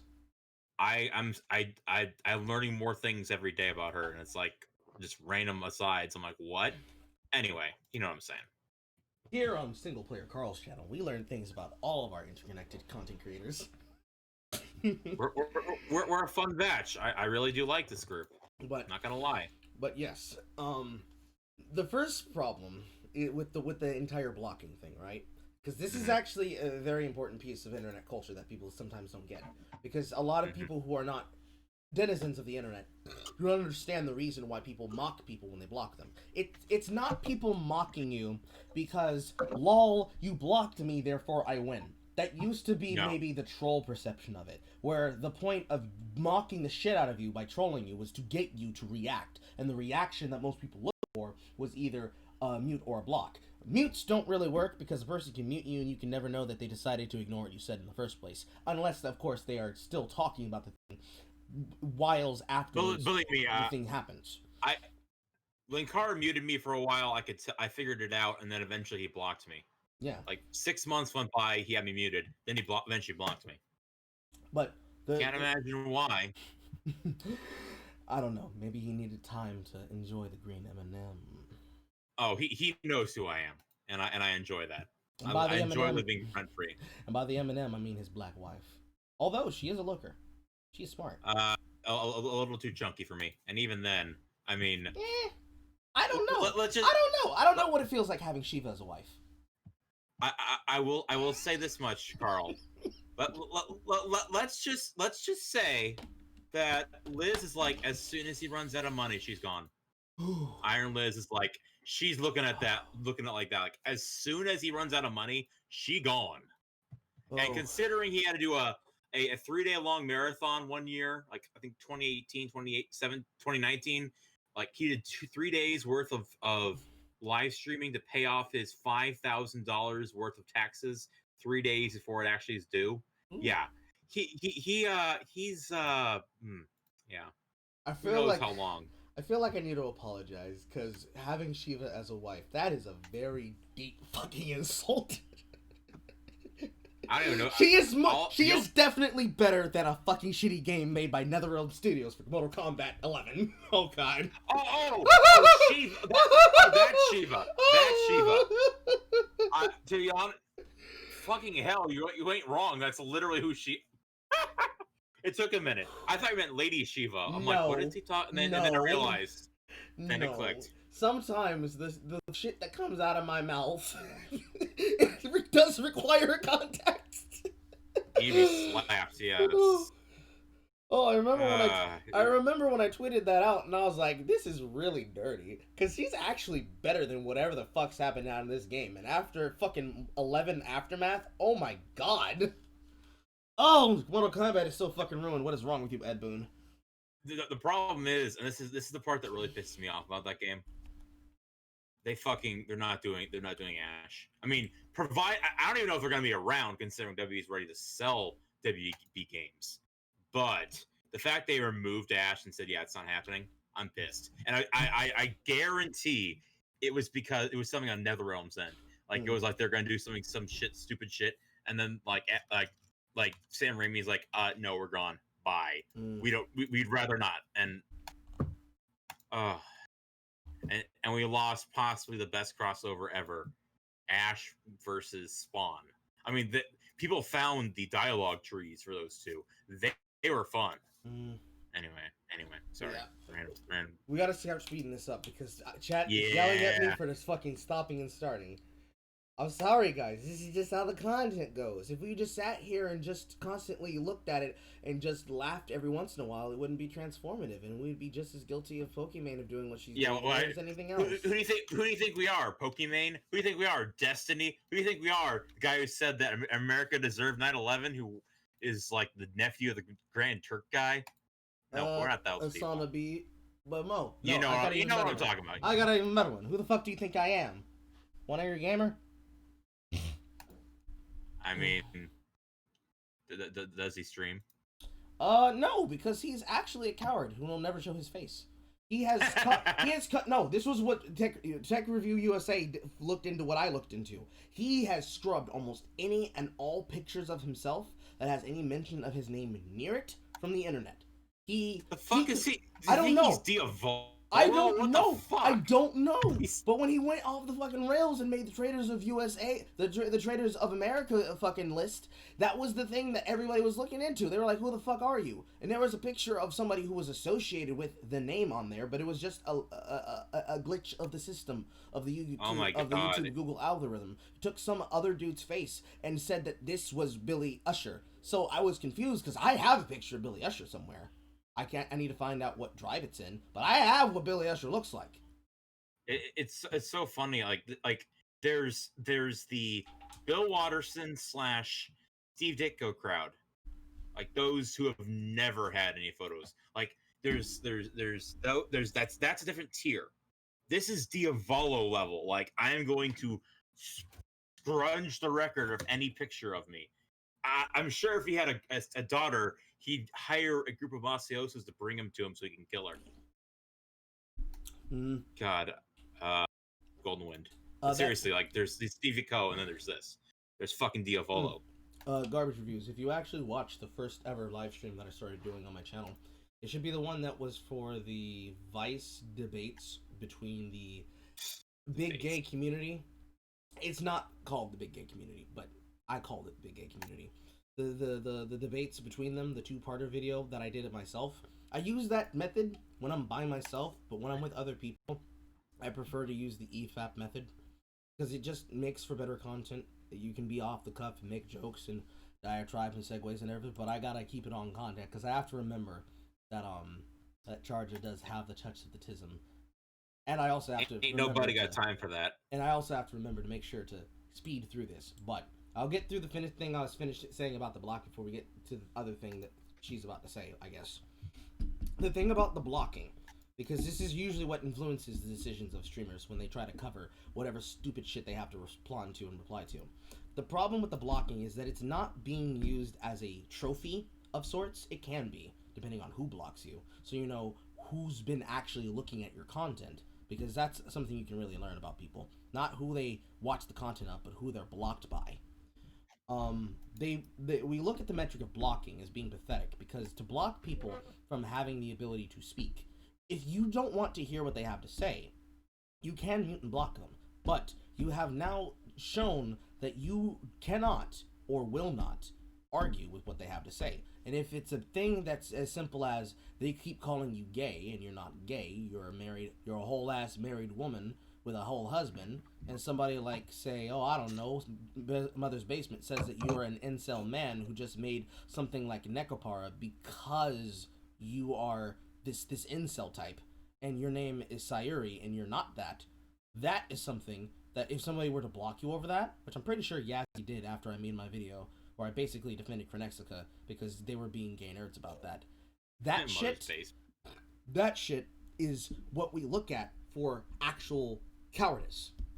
Because if you were upset that somebody called you out about it, then why did you do it in the first place? That's the thing there. And that blends over to shit like this, because a lot of them, because this is the thing I was trying to get to, a lot of streamers, they don't want to have to talk about this shit, but they're forced to because their audience makes them. They get asked 50 billion questions. Hey, are you going to talk about the drama? Are you going to talk about the drama? Hey, what's your opinion about the drama? Can you tell your opinion about the drama? Do you know the real thing about the drama? Drama. It's like having an open mouth full of nematodes that keep screaming meep as they consume everything in sight like a plague of fucking locusts. It's something that a lot of streamers and a lot of content creators hate. Not because they hate the opportunity to have drama, because it gives you an opportunity to have eyes. It's because the way that you get that attention will then foster how you will have to make content. Because people who just want negativity are going to move on when they don't get the negativity that they want. There are plenty of people who really wanted me to be a black Keemstar, and I don't think it's important because this drama, overall, the actual thing, the situation, and its actions don't matter. The ramification of what happens after the shit's been seen by 50 billion fucking people, that's what matters. Talking about that, pontificating about that, that is something I want to do. Because then we can learn things. We can study shit. It's like playing a match of League or any other MOBA. It's less important what you were doing during the match and whether or not you recognize the mistakes you were making while you were playing it. Because if you never self-evaluate at that point, if you never take yourself out of the engine and say, okay, how did I contribute to this situation? If you can break down what happened and you can say, okay, here's what I did, here's what that caused, next time I will not do that and I will do this instead, that reduces the amount of drama people get. Because it's the same way that it makes a joke unfunny, or the way that blocking a person can sometimes embolden them rather than stop them, or blocking a person who wants to be emboldened by you constantly replying into them because they're trying to troll you, will actually demotivate them and make them not want to do it. Or in this case, for this situation, how addressing drama when it happens and being honest and telling them 110% of the details, but also giving 110% of the context, immediately takes the steam out of the fucking sails, because it becomes not funny. People usually do it because it's funnier to see, because the truth is stranger than fiction, and right now, anything that you can see happening in front of your eyes, it's a fantasy. We're at the point where it's past fiction, past satire, and past truth. It's so ridiculous that you thought someone like me, a satirist, made it up. But it's real, and it's happening, and it's hilarious to see, because some people can't deal with that. My brother is outside my window, and I'm trying to hope that I don't have to hit the mute button on my mic, because he... By the way, I have to say this. Yeah. You nailed it, but, yeah. Yes. But, if all the shit happens because of that dynamic I just explained, right? It's why when people tell me that they are so sure of what it is that I do and they can't do it, that's what happens there. It's what affects that. And the only way to fix this problem is that an entire group of people have to agree to not give energy to these things. It's like the other day when Mallory said the dumb shit she said, and I said, I am sick and tired of your bullshit. You are actively unaware of what you are doing, and you are making the world hell for other people. I'm not going to cover your content. That is me removing myself from the engine. Now, I don't have to cover her dumb shit, but I do want people to understand that it doesn't mean I'm not going to see what she says. I'm going to listen to the dumb shit that comes out of her mouth, but I'm not going to respond into it and bring it up. If somebody brings it up to me, I'll say, oh yeah, I saw it, but I'm not going to spread that shit around. I'm not going to make her more popular than she is. Because one of the key things that we don't pay attention here in this fucking environment is that we don't pay attention to the people that we make famous along with ourselves along the way. That's why you have to attenuate things in volume and silence. A Fetishi, it's the last name of a woman. I'm forgetting her first name right now. But, Fetishi. Bridget Fetishi. It's her last name, but it's also a word that she had applied in real time to the dictionary. And the meaning of the word Fetishi is it means information existing in an age that is post-fiction, post-information, post-truth, post-satire. So something that goes beyond just being satirical, like the Babylon Bee, like, what's the other one? The Babylon Bee, the Onion, and other satirical point sites like that, or other things made like that. It's going past the point of, this is something that I made up to be funny, because ha ha ha, isn't it funny that we consider a boyfriend and a girlfriend discussing what is affecting their relationship being like two politicians or two representatives of a committee side having a political discussion. It goes past the point of that to the point that you have an unironic furry telling people, actually, it's okay that I robbed from the art store because I'm giving back to the workers, when in reality those actions put those workers out of business. And the sketch of the art store is a one-to-one art store front of the place where Mallory lives in Seattle, Washington. She is so beyond parody that she is admitting that she steals in her adult life while supporting the idea of communism being good and stealing from the bourgeoisie to be good while affecting the lives of workers. Not just by filling her feed with this bullshit, but by telling them that this is justified and any person who doesn't think like that somehow is a transphobic... What was the word she fucking used? A transphobic, ableist conservative. That's the thing I don't want to give energy to. So how do I do that?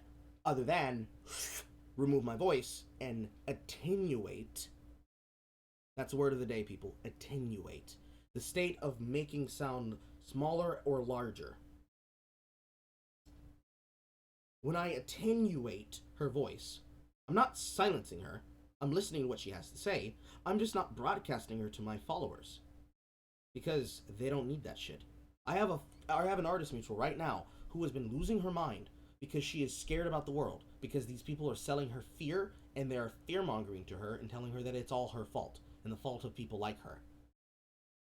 It is heartbreaking to see. This is something that a lot of streamers end up being guilty of. Technically, I think I was guilty of it before. Probably a lot.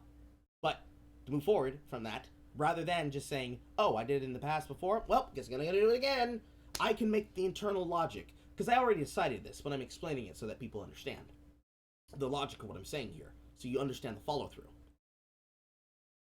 If the thing I want is that I don't want her to grow bigger because I cover her, because I already made one video about her, where I used her as an example of a hypocritical artist who got called out by the people she was trying to bully. If the thing I want is her to not be popular for this dumb shit and not spread her shit around so she gets more clout from attention seeking for clout, if I do that and I encourage my followers to not do that, to not cover her, and I convince maybe a couple of other people in that group that you just mentioned, who said it? Because I know somebody just said it. No, it was Garbage that said it. Of like, if I convince Poe, if I convince Amy, if I convince Dimitri, if I convince Rev, I don't think I'm going to be able to convince Bowie, but I convince ETC and everyone else, that may be considered a mutual. If we all just ignore the shit out of her, we hear what she says and we laugh to it to ourselves, but we never address it, it takes clout away from her. This is the thing that we did on Burner, when Burner stole Poe's shit. I mocked Burner to his face And this made Burner come to me and try to attack me on my stream, thinking that I didn't have archived backups of all the shit I ever do. So, I then mocked him again, and called out the fact that he's sending people to my server to try and spotlight on me. And I called them out, and I pointed out that they had nothing. They accused me of things like pedophilia, and when I said, okay, show me your evidence, they're like, well, this is what you said in your server. Ah, but here's the context behind what I said there. That had nothing to do with pedophilia. That was you assuming that I was talking about you because you're looking for something to give yourself clout. Rorschach test. What happened there, in the end of that situation, is that Burner eventually gave up because he made a video where he wanted to try to provoke me, because that was the entire reason he came to that stream while I was still playing Terraria, was to try to provoke me, to try and create a situation where he could make attention for himself. He made a fucking thumbnail of the fucking The Last of Us Part 2 fucking template of the guy railing Abby from behind. He put himself and Time Shark in that, and he tried to use that to provoke me. I saved the picture, I posted it in my memory section, and then I ignored him. And then when he completely cratered and he lost all things, he shut down his channel and all that, fucking dunked on his ass. But anytime after that, before that, what they did was that they tried to accuse me of pedophilia because they accused me of being a groomer. And when they couldn't do it, when they didn't have any evidence, I fucking twerked on the timeline for fun. When I did that, I didn't cover them nothing at all. So like, I got everybody to look at what the fuck he was doing. I told them what they were doing. I explained how he was doing it. And then when they made more noise by themselves, I ignored them. I addressed it. I let it die. And then when it was dead, I disco danced on its grave. This is something that helps not allow shit to spread. But it has to be done specifically. Because this is the art form of salt sniping. And most people they want to do it, but they can't do it because you have to have the perseverance. You have to have the chutzpah. I gotta say that word right. Chutzpah. You have to have the maxi to get away with it. Damn straight. If you don't, it's gonna look pathetic, or it's gonna look like you're struggling to hold back tears. Yeah, that's good way of putting it. This is when the situation, what happens with apologies. That's why one of the memes of apologies is that it's always quiet, soft music, teary-eyed, vocal fry, and shit like that. Because that goes along with it. I feel like I've lost what we originally were talking about, so let's get on with the fucking video. I completely forgot. These things happen. I have not taken down, and I've genuinely tried to learn from my mistake. Alongside this, I frequently see people use clips of where I'm talking to someone about having their video removed. Anyways, I'll be taking down some of your videos, but yeah, I just hope you stop doing this. Oh my god, she fucking used the clip of her doing it to the dude? Oh, bad idea. And I would just like to add in some additional context prior to discussing this situation. There is no additional context. You just did that to be a bitch. Yep. There's no additional context. You just did that to be a bitch because you thought you could get away with it. That's another reason exactly here. But let's keep going. Pregnant. Dude, this actually in the video. Pokimane twerk live on stream. So why do you do this? You make these videos and you like talk about my butt or me being pregnant or whatever, and you know it's like all fake, or you know that you're trying to use like. No, it's just like clickbait in the fucking title. Yeah, how does it, like, why do you falsely clickbait? Because it makes for interesting content. That's the honest answer. But the important part there is that you know it's fake, he knows it's fake. Why does it distress you that someone is saying false things that you can immediately say, man, that's pretty fake and gay?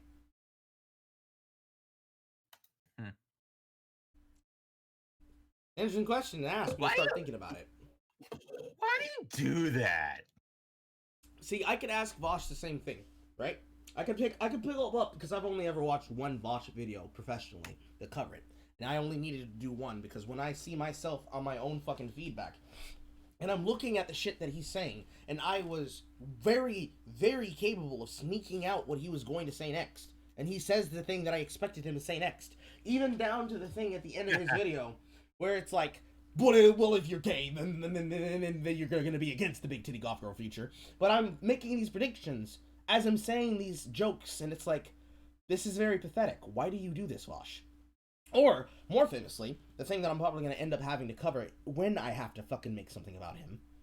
Because I still have to explain to my sister why I think she's crazy for ever comparing me to Vosh. Like, when he says on a broadcast, you know, the destruction of France by immigrant migrants, destroying and burning and raping and pillaging their culture, they have been irrecoverably changed by this, and that is good. How can you say that and then immediately, to your Jubilee video, say, yes, the reason why women report these things and can't have them is because they totally just can't report on rape because they're not taken seriously. And then in 22.280 seconds, I counted, you flip your narrative when she mentions that the reason that she couldn't get justice for the rape was because the man themselves was an immigrant and they were also Muslim. You cannot then turn around and say, oh, you said Habibi raped you, that means it's fake. They can gay. You do not get to change your narrative like that. Either you say, well, I don't think that it could have been that because you're predisposed to saying that it's just a religion of peace, which is weird because I was in that religion and even I could see it. Not anymore, but not important. You cannot. I learn something new every day. Yeah, my family has a lot of people who were once Muslims. I had an experience of a spirituality journey, and I was also dating this Muslim girl, and I temporarily converted to try and be a supportive boyfriend. It didn't work out. I would imagine so. Yeah. Sorry. That's in the chat, boys. It was. Anyway, continue. It wasn't because of anything of like any perspectives of like religious intolerance or tolerance. She was just not a very nice person. I'm just saying, stay on target. But you as Vosh, if I ask you why do you do this, you cannot say, oh well, I do it because I just wanted to spotlight the behavior of chuds. You don't get to call people chuds when you are outright showing that you don't even care about your supposed shit with the Me Too movement. Because either you support women speaking their narratives on their truths, or you will say one thing and then do another when it is politically expedient and financially lucrative to do so. Either you want to be a shill and you want to continue being in the seat to be a shill, or you want to have integrity, and wherever that integrity takes you for being honest with yourself is where you go. Because if you want to be Vosh, that's what you do. You do two things at once and you justify it by just hoping that nobody ever watched the other one and all they ever saw was the first one. Because if you just see the clip of him covering the Jubilee video, you're gonna be like, wow, that's really fucking shitty. But when you see things like the other thing I just mentioned, you're gonna be like, wow, you're such a fucking hypocrite. And that's why I don't cover Vosh videos anymore. I did one and I'm done. Well, I will do one and then I'm done. But that one live stream that I did of his shit, that's the last time I'm ever gonna do a live stream about it. And he'll get a video, and then those two things together, last thing I ever have to say. Because I'm just going to show people the inconsistent behavior there. Because that's the thing that's most important. Yeah, I'm gonna have to head to bed, but I'm sorry. No problem. No problem. I can do this live and by myself. If you gotta go, you gotta go. Have a good night, my friend. This is my dude. I will see you later. But yeah, that is what you would do if that's what you wanted to ask the question of. And I don't think Poki wants to have that answer given to her, because that might hurt her feelings. It hurts a lot of people's feelings, actually, to be told that people don't believe the shit that comes out of their mouths. For me, I already deal with people who steal my own content and then take my own words and try to use it against me, so it doesn't really matter in that end. But if the thing you wanted was the answer of why does he do that there, why do people make clickbait, it's because it gets people's attention. It's because it works, and people will use what works. It's the same thing that Leafy said in one of his more recent videos on why did he used to do all of the clickbaity shit that he did. It's because it works. In one part, you could say it's because of the thumbnails. You could say it's because of the title, something that's intentionally indecentary. But that's the answer. Yo, the clickbait, bro. Do I sound mean? Yes, that's why I'm trying to talk to you. So as you can see, This person was re-uploading my content or my stream, but then adding really inappropriate, Yes, Leafy's name. sexual, Stop. or Yes. just misleading God fucking damn it. Well, at least if he goes to bed, I can switch back to using the other one. Hold on. But yes, Leafy's name is Calvin. See, I like addressing people by their name, because when you learn a person's name, you can make a better connection to them rather than just the brand name that they use as a handle. Granted, they're one and the same, and I'm going to make a video in the future where I break down the reasons why you do that. It's one part power naming, and it's one part humanizing. Because it's easy to hate Keemstar, but it's not so easy to hate David King. It's easy to attack and try to mock single-player Carl, but it's not so easy to try and insult and attack Carlisle. Or, if you're going to use my actual first name, Alistair John. It's not easy to dehumanize someone, but you make it easier if you think of them as some nebulous person that is a monolith over there, rather than a living, breathing person who's using the brand that they have as a mask, so that none can touch them.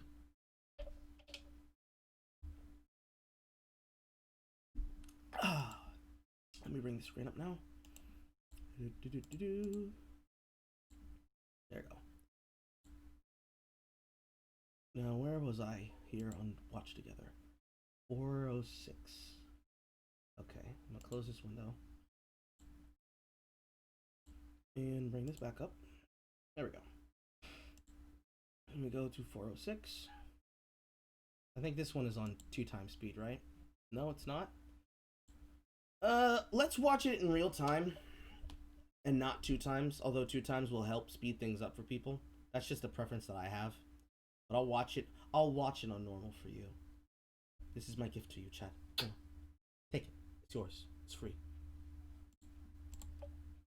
adding really inappropriate, sexual, gross, or just misleading titles. And I had some of these sorts of videos taken down back then, but only because they were my content or my stream re-uploaded. Unfortunately, bullshit. Because how many streamers take content from other YouTube streamers or streamers in general and will watch it in the background like you do, adding almost little to no transformative context, no interesting details or information, no dramatized or satirized retellings, or any influence at all other than your webcam and you eating salad for dinner, or sushi for lunch, or whatever you eat for lunch. In this stream, where with 4 minutes and 17 seconds of content viewed, I have created near 2 hours of work. I am demonstrating that I am indeed one with the long and mad and bad. But on your stream, if we were to invert this, your audience would probably hate it because they don't want to learn things. They just want to see you. Which in itself is a good benefit. Having people want to show up to a stream because they like you as a person is great.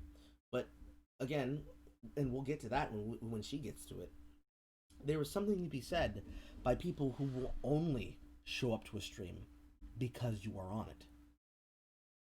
There's a difference between people building it and people coming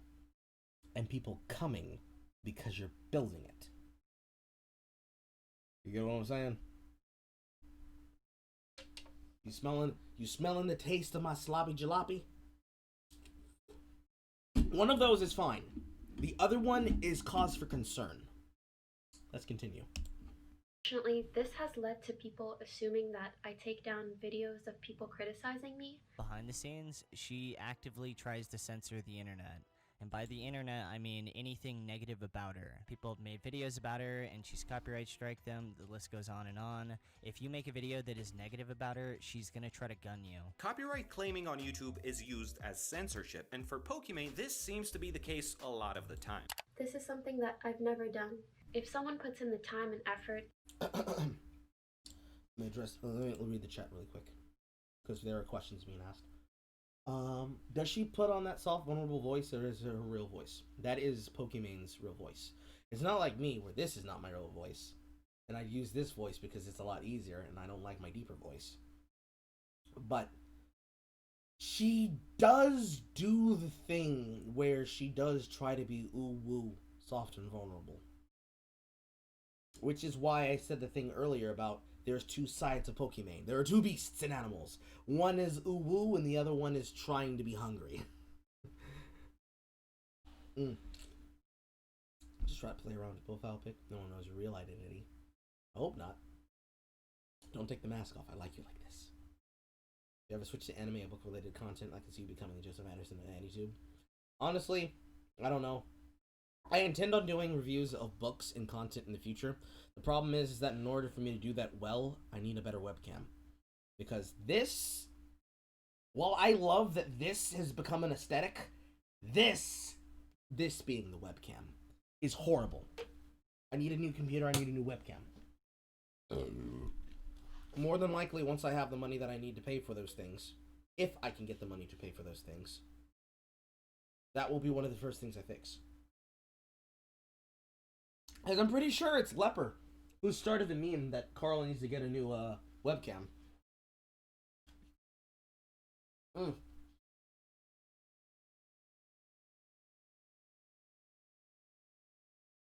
And he said, not yet, 6:14 or 6:47. Okay.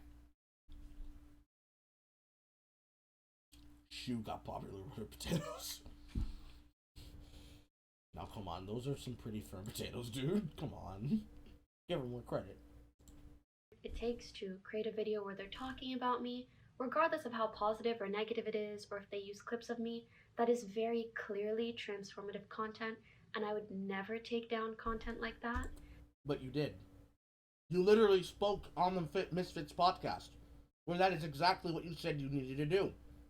Where you took down people's content, and you asked your multi-channel network if you could do so, because it was hurting your brand. I don't have the clip available on hand, but look through something like Diesel Patches, look through something like the ContentNuke by Leafy, it's in there.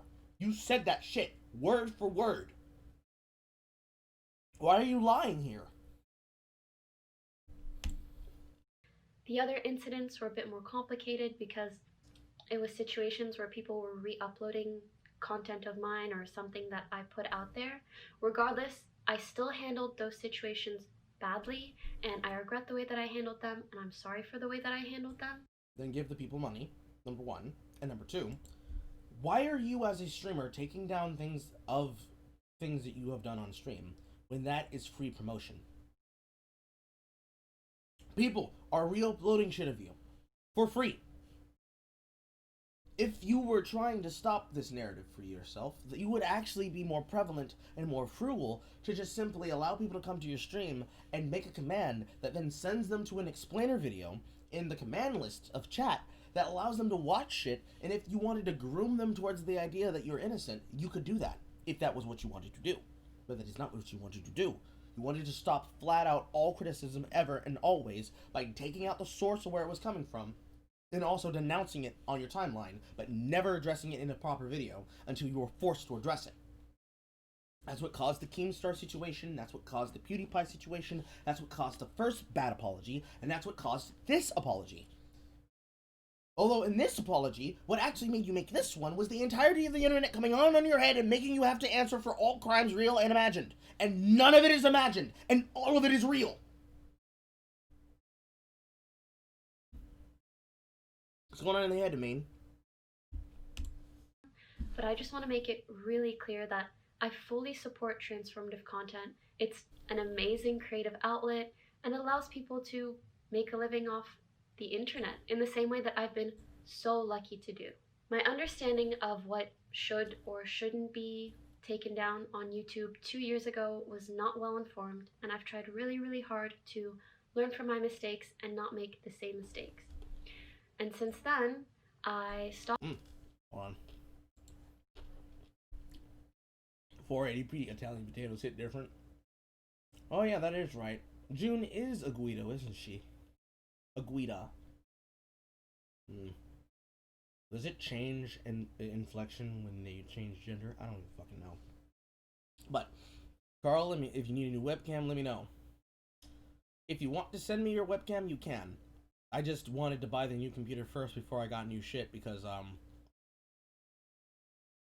eventually would have to hook it up to this thing, and I kind of imagined I would have the computer first before I bought new shit for it. I'd still be working with the same microphone, at least. I don't have money for an XLR setup. If you want to do that, hit me up in my DMs. Logie looks like a pain in the ass to live with. I will not comment on that. What I will say, after having seen a lot of her content, is that she is an interesting character. Stopped allowing my MCN to take down videos on my behalf, and the only exception nowadays is when, let's say for example, I do a cooking stream and I want to re-upload that cooking stream on my YouTube. Because my stream is public and my VODs are public, people can also take that same content and re-upload it at the same time. And how does that hurt you? Poki, Imane, how does that hurt you? That people in your audience who are watching you, regardless of whether or not they like you or they actually hate watch you, how does that affect you? Oh no, they took the VOD of my stream and they re-uploaded it on YouTube. Now there's gonna be a whole bunch of people who are gonna be asking, who's that pretty lady in the camera? Blue, blue, blue, blue, blue, blue, blue. What are you doing there? What is the actual complaint there? Why would you need to strike that down? Again, free publicity! You're supposed to be one of the smarter business ones. And with the YouTube algorithm, usually this means that one video is pushed and the other is kind of suppressed because they're the same piece of content. That's not how it works because you're actually well known and you probably have a public page. In fact, I can go find out if you actually do.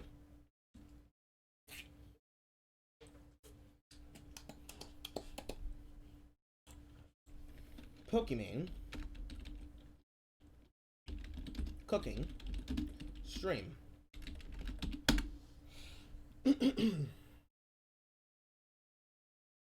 I want you to look at this. Is it showing this? Do I have a PO box? Yes, I do. That's why I'm saying hit me up in the DMs. We can talk about that later.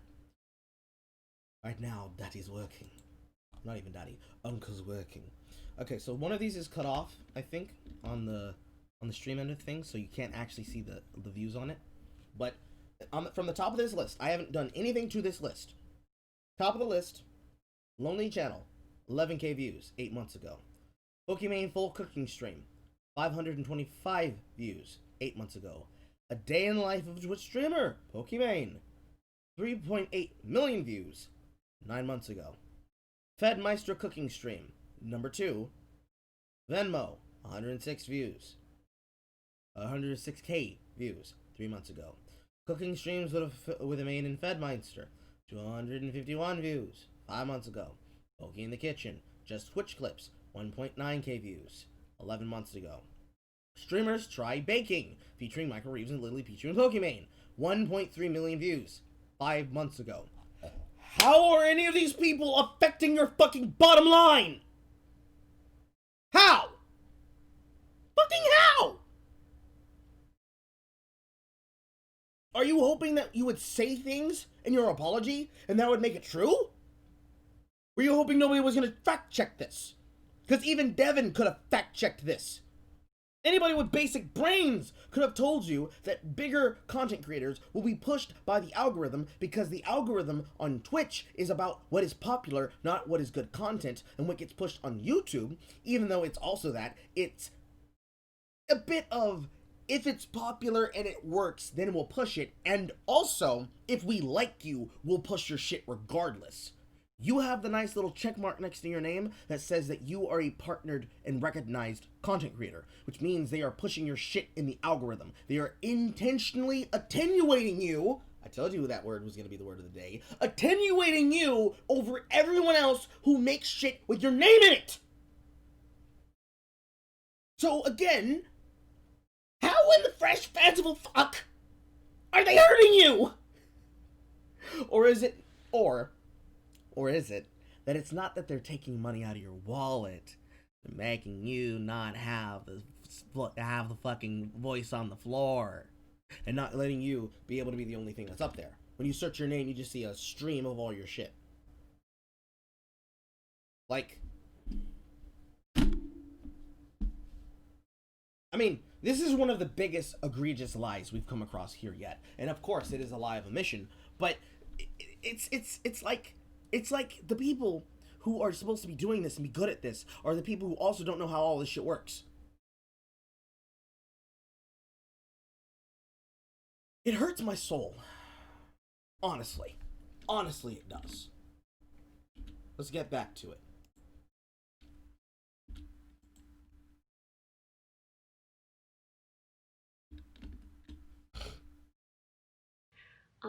And one person, like an audience, will usually not watch both because they're the same thing.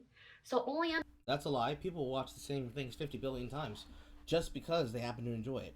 In the terms of a stream, yes, they'll watch the stream once and then they won't watch it again, but that's because streams were meant to be consumed in the moment.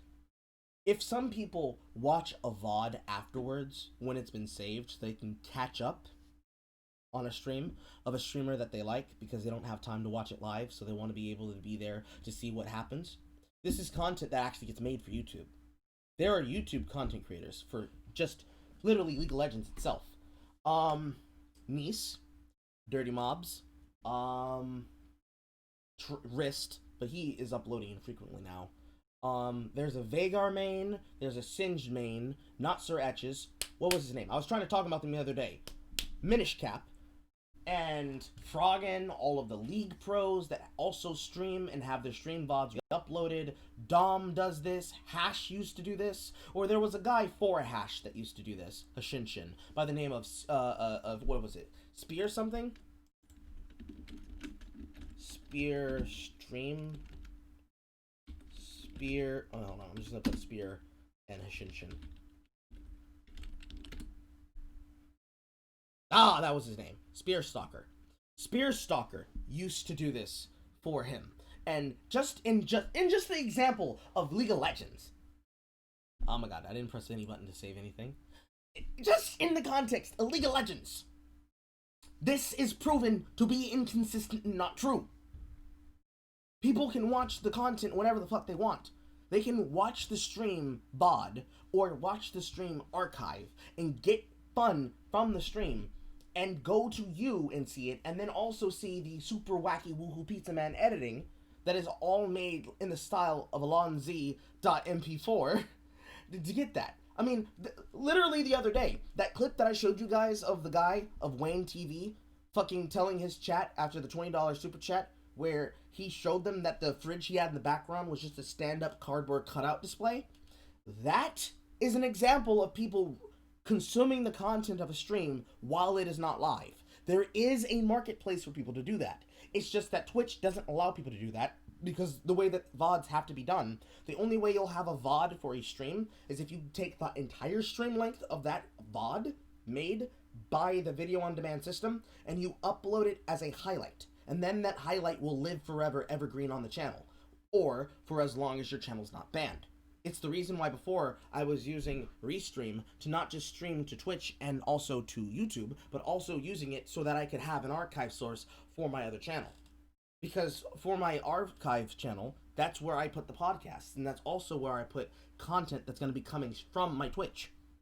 I'm keeping the YouTube and the Twitch separate so that if people wanted to see that shit, they can find it. I did that for the Helix for the Helix gameplay, which also is on there too. It's the if you wanted to go see that and you were on my channel, to get to my second channel, you can either click on the sidebar here of the other channels here, or you can click this nice big red YouTube button that says TopKek/gaming channel, and you can go directly to single player framing, where I upload that shit. And you can see, if you click on videos and you look at that, because I put the Helix blind playthrough up there, I have all of these backups. Some of these skipped numbers because they were actually internally banned because of the music that was playing on the streams. But you see, I was constantly using this method to archive all my shit. And this would be right around here in this time period. Or more like right here-ish, right in this area. Specifically this time period. From Panes of Stone Skipping 27 down to how an architecture dropout spends his spare time. Which would be right around, I think that's number 8 I'm looking at. Either 8, 10, 11, or 12. It's in that time frame that I'm putting this shit there so that people can enjoy it. Because there's the length of this video. This is 54 minutes and 32 seconds. This one is 13:42. This one is 4:08. This one is 12:29. And then the rest of these, depending on whether or not the stream went up or went down and disconnected or anything, that is how it is. Same thing here with the archive uploads of this. If people wanted to go see it and find it, if there are people there in your community who want to make that for you, they will do that for you. And it will work, and it will be fine. You'll continue to make money. Why are you pretending that somehow it hurts you that your own community, whether they hate you or they like you, is making shit for you? It's free publicity. It does not take anything out of your checkbook. It's actually better. It's actually how the sites are supposed to be used. Because if you only use one source, your shit's not going to get seen. Like you just saw the views on that other channel. Almost no one right now goes to my second channel. Because right now I haven't been able to do a podcast because I haven't been able to sit down and do research on a topic and a subject. Except when I have to sit down and cover it on current events. And I don't want to make things for my channel here for shit over there. That will have things to do with gaming shit. And this is something that I really care and passionately about that's for a presentation video. I got one of those coming up too. Yes, it's going to be on Darkest Dungeon in case you were wondering. But that doesn't hurt you. That's how the site in the algorithms and the crossover is meant to be done. So what bullfuckery told you? Who in your camp? What person on your social media management team for your market manager? Which one of them out of your CEO position of your CC whatever the fucking initials are, I can't be bothered. I think it's Chief Financial Officer and whomever else. Who out of your CFO and all the other people who are under you? Who told you that that's how that works? Or is that just you saying that you hope that's how that worked and hoping nobody would notice? Or is that just a moment of just clear ignorance is bliss? Because I would be more willing to accept it as ignorance rather than ego. Under those very specific and pretty rare circumstances, am I kind of forced to take down the duplicate content of mine? But again, this does not all apply to if someone's talking about me or criticizing me. That is entirely their content. I would never touch it. Sorry. Yeah, you're just gonna ban people from ever talking about it in your fucking Discord. Shoutouts to Keemstar, I guess, because this guy's becoming internet Magalia more than Josh Moon of Kiwi Farms is. Because like, how did he pay off her mods to show him the banned words in her shit? How did he just do that? How much money has he been paying them? But well, that's irrelevant. What's more important is you are literally banning criticism because we all saw that. If it's fine to have criticism, then the criticism is deserved and allowed to also be spoken about amongst your followers, because then they can come to their own conclusions about how they feel about it. But if they are going to be immediately banned and they're actually having people do ban percentage runs of your server, it means that in all great contexts, you're kind of trying to put the horse before the actual, or you're trying to put the cart before the horse here. And you're also not talking about the actual monetizable thing there, which is you are not accepting criticism. And instead of saying, oh, they're allowed to say what they want to say about me, but I don't have to hear it, you're leaving open this door of interpretation where you're saying, oh no, I actually don't have any problem with being criticized, but you very clearly do, because here's the evidence that we have for it. What are you doing? What are you doing? Who are you lying to? Sorry, this is a bit of a nuanced topic, but I hope I properly explained myself and added some transparency to the situation. And if I have to clarify anything in the future, then I'll make sure to do that. Also, I feel like putting it on 2 times would be good now. But again, I said that I'd watch it at normal pace, and honestly what's making it take so long is that I'm moving at the pace that the video moves. I don't know how long my diatribes can go on sometimes, because I just... verbal diarrhea of the mouth. But I do know that I'm feeling myself listening, and whenever I think of some shit to say, I pause it. I feel that would go by faster if I sped it up. But I already said that I'd go through it, so we will continue to go through it at a snail's pace of normal. Secondly, there was a recent incident where I was on stream and I watched a video made by It's a Gundam. And I made some remarks that I shouldn't have and that I'm very sorry for. And I'd like... It's more than just some remarks that you said. You made him lose his sponsor because you said, lol, I can't imagine a company who would put their name behind this. Yep, I'd love to put my face on that one. And then followed it up with, I think the best way that people learn to not do this is that me and my community tell them that this is not acceptable.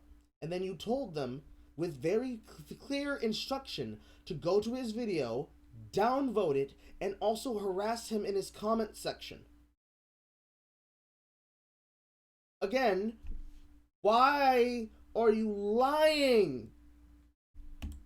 To provide context and then apologize for what I said.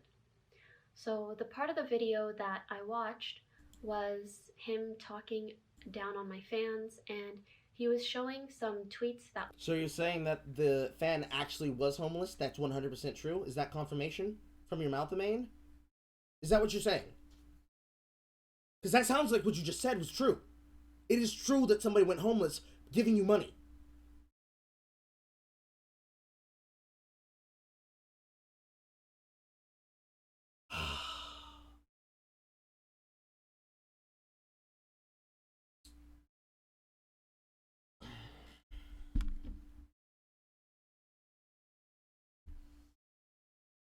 Every time I keep trying to formulate the sentence I'm about to say, I keep running into a moment where I start just screaming expletives, trying to... Okay, that one works. We're gonna put this one on the notepad, because this is gonna be very important. If you're concerned about the aforementioned... That's how you feel. Aforementioned optics of your content and your communities. That's not ampersand. There we go.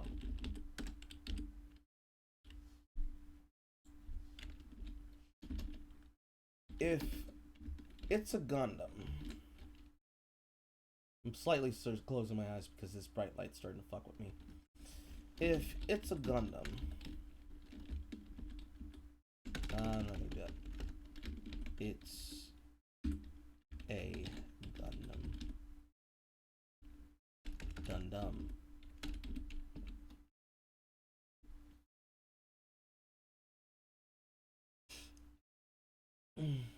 Or no, it's Gundam.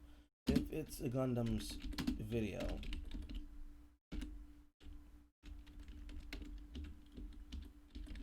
was true, wouldn't it be more? Wouldn't it be a more pressing matter? Pressing concern that you get your fan out of homelessness from donating to you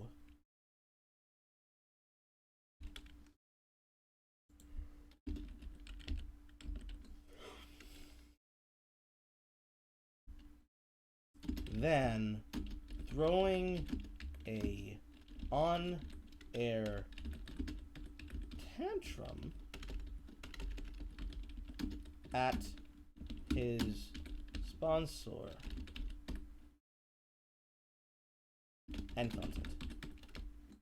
Or what it did.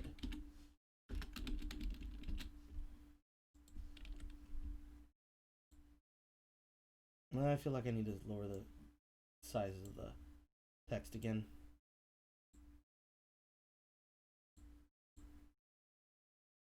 Let's go to 17. There we go. So, that's number 3, right? Because unless Imane is about to say that, oh, that wasn't even true, I don't know why he said that, I felt really bad that he did that. If what you just said, Imane, is that you just confirmed that that is truth, you know that that is real, what the fuck were you throwing a fit at Gundam for?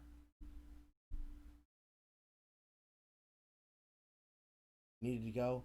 Oh, no problem. Have a good time, Adrian. Find me in the Twitter for the DMs. Yes. In a perfect world, she would just say, I don't like people uploading my shit, and just move on with it. But sadly, this is not a perfect world. That is true, Torah.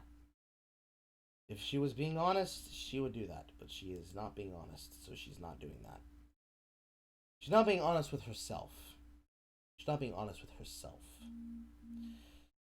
Can't expect her to do these things, because, you know, if we expected her to do what she should do as an industry head, we wouldn't be here right now. I'd probably be unconscious in bed. But she doesn't, and so here I am. Were very clearly jokes, but talking about them as if they're facts. Oh, so it was a joke. Okay, good.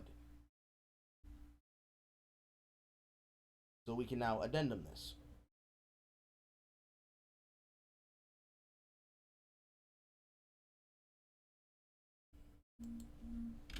And then let's put this here. If the situation is true.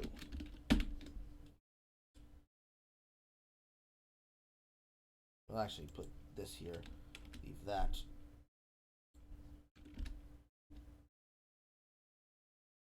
Yes. So, number 3 here. This is being brought up right here, right now.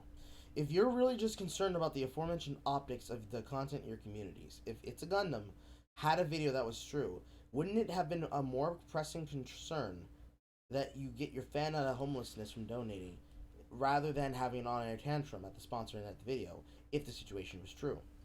And I'll put this as 3A, and I'll add a 3B.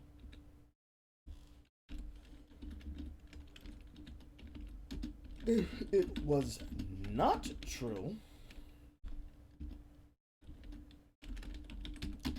then what was the point of throwing said tantrum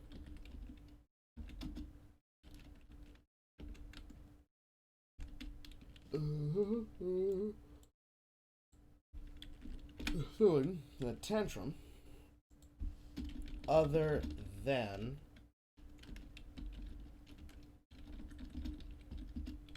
braggadocio and clout? And we're gonna list down these two as, well, it's not so much internal consistency as much as it is worrying about the wrong thing.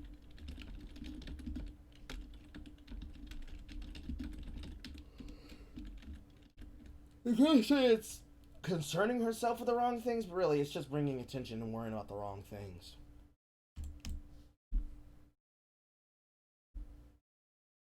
Yep, come on. I hope people know that tweets like this are a joke. In hindsight, I can totally understand how, if someone was unsure of its legitimacy, it could be pretty upsetting to see something like this.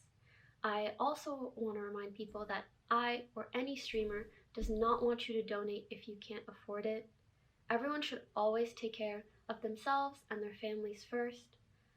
And I try really hard to regularly say the same thing when I'm streaming as well. Back to the video.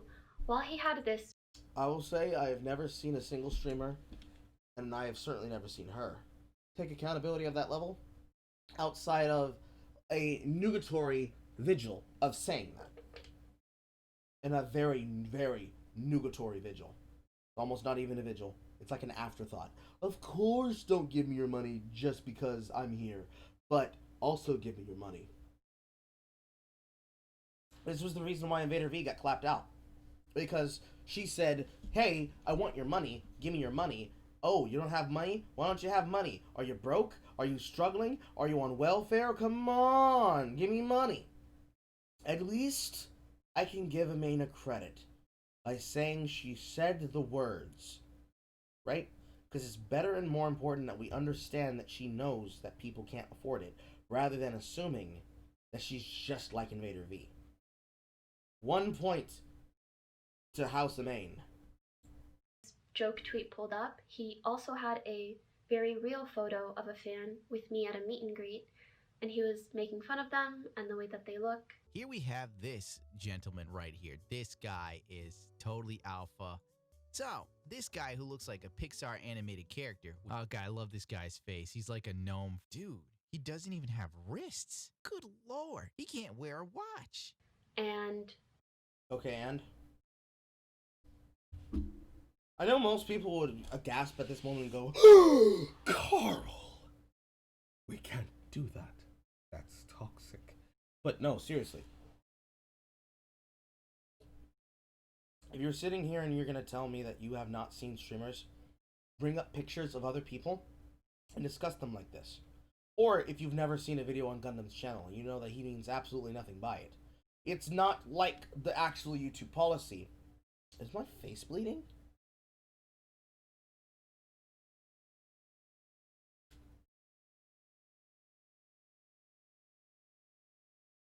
Bleeding somewhere.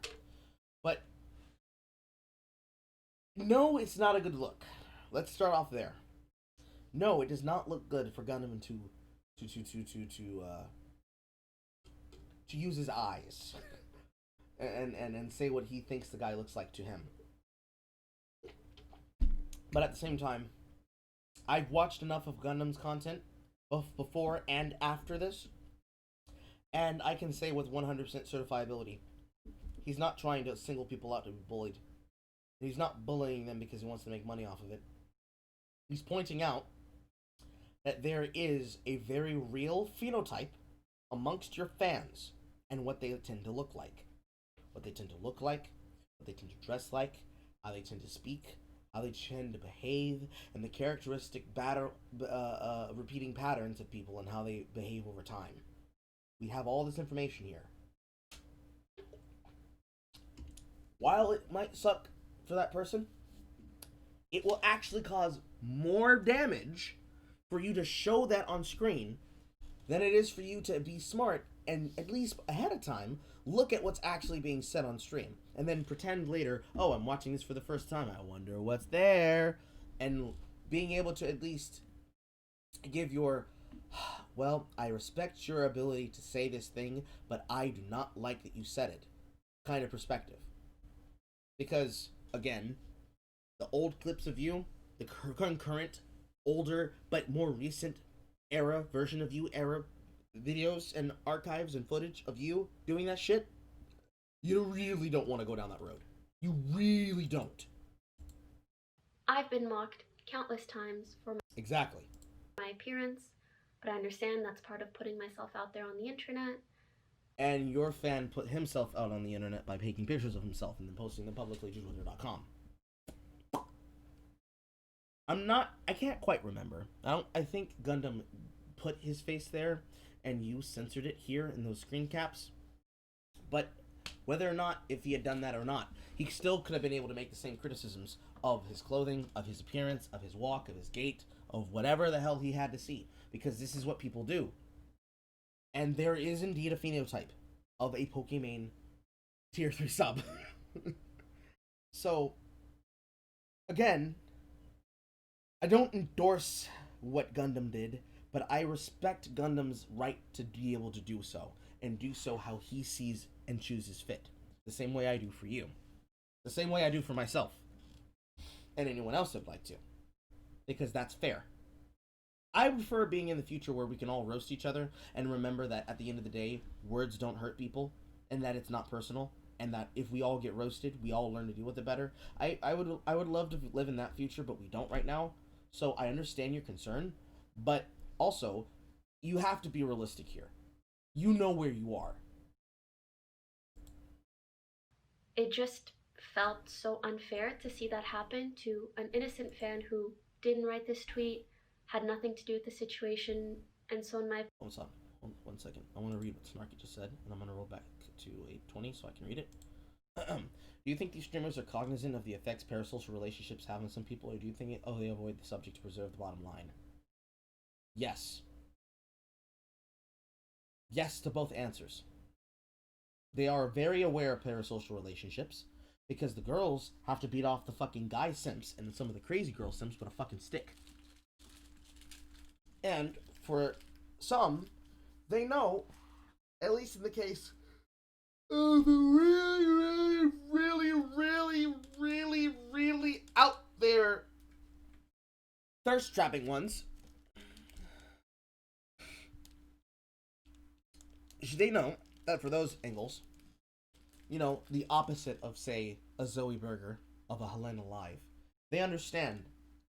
Or at least, actually, no, let's use Helena Live. Helena Live is a perfect example of this. Helena Live is an example of a streamer who knows that there are guys looking at her content to look at her, in her own words, looking at her like a piece of meat. Hold on. Let me see if I can pull it up. I hope I can, because I have the clip of it, but it'll take a while for my fucking video editor to open, so I just want to pull it up on YouTube, if I can. Hold on. Helena Live. Piece of meat. There we go! Yes, baby! Wow, it's an honor to meet you. Don't you know how to wear a hoodie correctly? I know how to wear it correctly. But I also like guys a lot, and I want guys to look at me like a hot piece of meat. No, you are not a hot piece of meat. This is a hot piece of meat. That piece of meat. This is a very interesting case of an example of what I was talking about when I said monetizable content. I'm just trying to watch this much of the video and also get back to this part of the video, right? Because I have the full clip unending. I have the whole uninterrupted clip. But here's an example of somebody trying to use this as an opportunity to create an example of that narrative that we're talking about. Right? And it's a true narrative. Helena Live would be a best example that you could say is a Instagram, a social media, or Twitch thought. But at the same time, you just have to show the uninterrupted clip. You don't have to interject like that. Someone could also say, Carl, you don't have to interject either, but again, transformative content. If I don't explain myself, you don't know what I'm saying. But again, uninterrupted clip. One more time in case people didn't see it, and then we'll finish to the other part of the clip if it's even there. Don't you know how to wear a hoodie correctly? I know how to wear it correctly. But I also like guys a lot, and I want guys to look at me like a hot piece of meat.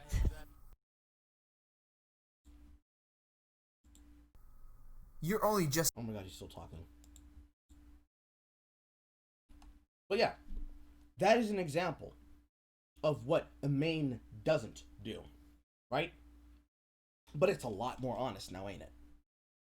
This is the kind of content creator that we have on YouTube, because if you look up Helena Live, you will find more clips of her. You'll also eventually find the clip of her mom wearing something hot on, I don't know what day it was, I think it was 4th of July, and Helena's chat is just going off. They are thirsting hard for her mom. And so, she tries to protect her mom from the behavior that she has groomed them to give her. And she don't like it. It is in a situation that you realize a lot of streamers do that. The parasocial relationship bond in that style either is directly being nursed, a lot in live is indirectly being enforced, or directly enforced with very dire consequences, to the fear of not being one of the good ones, a la Invader B or Bad Bunny, take your pick. Or it's not being addressed by word, but it is cognizantly made aware of by people telling you through either donations or whatever that, wow, I gave her all this money and then she used me up and ignored me. Shit like that, you can't miss it. She knows this just as much as I know this. Just as much as anyone who is in a social situation with people who are fans, whom technically we as content creators have power over because we have influence over them, would know. It's like me being around a group of minors. I am bleeding. Or is it just wet plasma coming off my face? If I was surrounded by a group of young, and I say young, but I'm 25, so let's make it better context. Young 18-year-old girls. Freshly turned 18, very immature, but they are very much thoughts. And they wanted a piece of the good old black charcoal, right? If I don't take very precarious awareness of this fact, and something were to happen, who's responsible? Me or the girls? The automatic answer here, obviously, no matter what the answer you think it is, the answer is the girls, because they're the ones that precipitated what happened. But ultimately, it'll be my fault because I'm the one at the end of the day that can say yes or no, unless these girls rape me. Who gets to say, who's accountable here? Who has to be held accountable for their actions? Regardless of whatever any outside force does, I, which is we, the streamer, are the ones responsible. So what's the most adult thing that I can do? If they were to approach me for more than just a meet and greet and a picture out in public, I'd have to say, hey, you guys are not of age. This is inappropriate. I have power over you. I don't want to mutilate that. I don't want to abuse that. And that's the end of, period. That's something that we also do not see a lot of streamers address. We don't see them address the context I just said, and we see a lot of what I just said happening in real time. What better is the situation of Puppy Senpai than of an older woman grooming a younger boy to have sexual relations with him? And the fucked up thing is that at 14, Puppy looked like he was fucking 10. So then you have that worse angle of optics there. It just becomes unforgivable. Sin. It's sin. It's sin and it hurts my soul.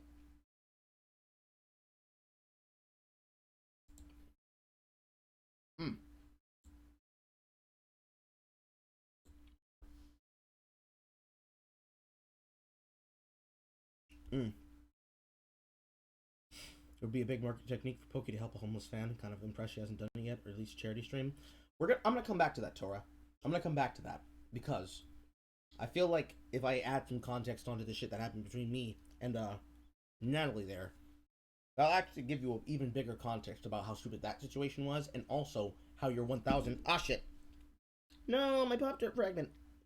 About how Pokey could have been able to turn this around from the beginning. That's so on its face. I definitely fall into the trap of developing one-sided relationships online. But how does one fall for this? I don't get it. Do you mean if people falling in love with streamers and then trying to give them money to be connected and closer to them so they feel that they have a relationship?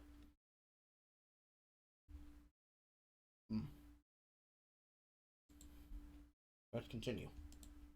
It just felt so unfair to see that happen to an innocent fan who didn't write this tweet, had nothing to do with the situation, and so in my opinion just didn't deserve it. And I got really caught up in that feeling, and I was so bothered, and also bothered by people's potential perceptions when seeing this video. You got self-righteous about being insulted and wanted justification and retribution for your tarnished reputation,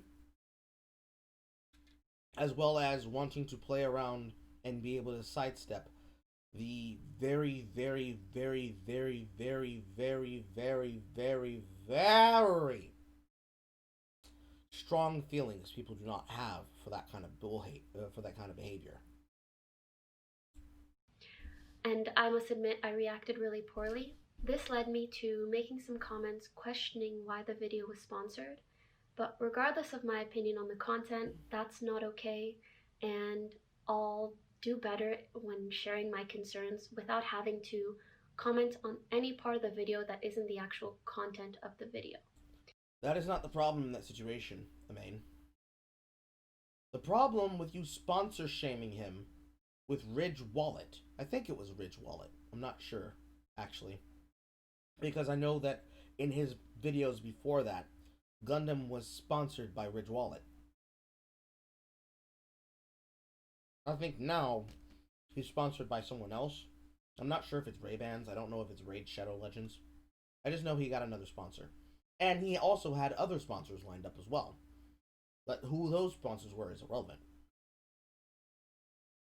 You do not get to stream content of someone in real time and as a giant streamer commit the very Ethan Klein action of fucking sponsor shaming people and then saying on your apology, oh, I'm sorry and I'll do better next time. No. Your apology will be complete to Gundam when you give him a new sponsor and you give him the money that you took from him by doing that shit to him. That's what's fair, and that's the bottom line there. I don't know if Gundam has more money or less money than someone like, say, myself would. More than likely he does, because I don't know. I'm not gonna get into the numbers. The numbers are not important. What's important is Gundam lost money because of you. You can then give Gundam money in his pocket or get him a new sponsor that will work with him on recommendation of you. That is something you can do. Like you should have done for the other people. Like you didn't. You thought that offering up this basic bitch reply would be enough. And I am saying the reply isn't basic bitch, not you are. Because that is basic bitch move. That is a basic bitch move. It's worse than the modern day indulgence. Because at least there, somebody, a charity, a person, or otherwise, is getting some type of money. It's very much like the Tarkatori situation. But in this situation, rather than raising money for Gundam out of your own expenses in pocket or doing whatever you had to do to set shit right, you instead said, I shouldn't have done that, and I'm sorry. Not, I shouldn't have done that, and I'm sorry. And to show my apology, I have already set up the situation to wire X amount of dollars to your internal account, and also I have a company on standby with recommendation of me that will be able to sponsor you and even build you a new computer at no charge, my expenses paid, no issue whatsoever, no strings attached. You're free to deny it if you don't want it, take it, it's yours. That mea culpa is much better than whatever the fuck you just said.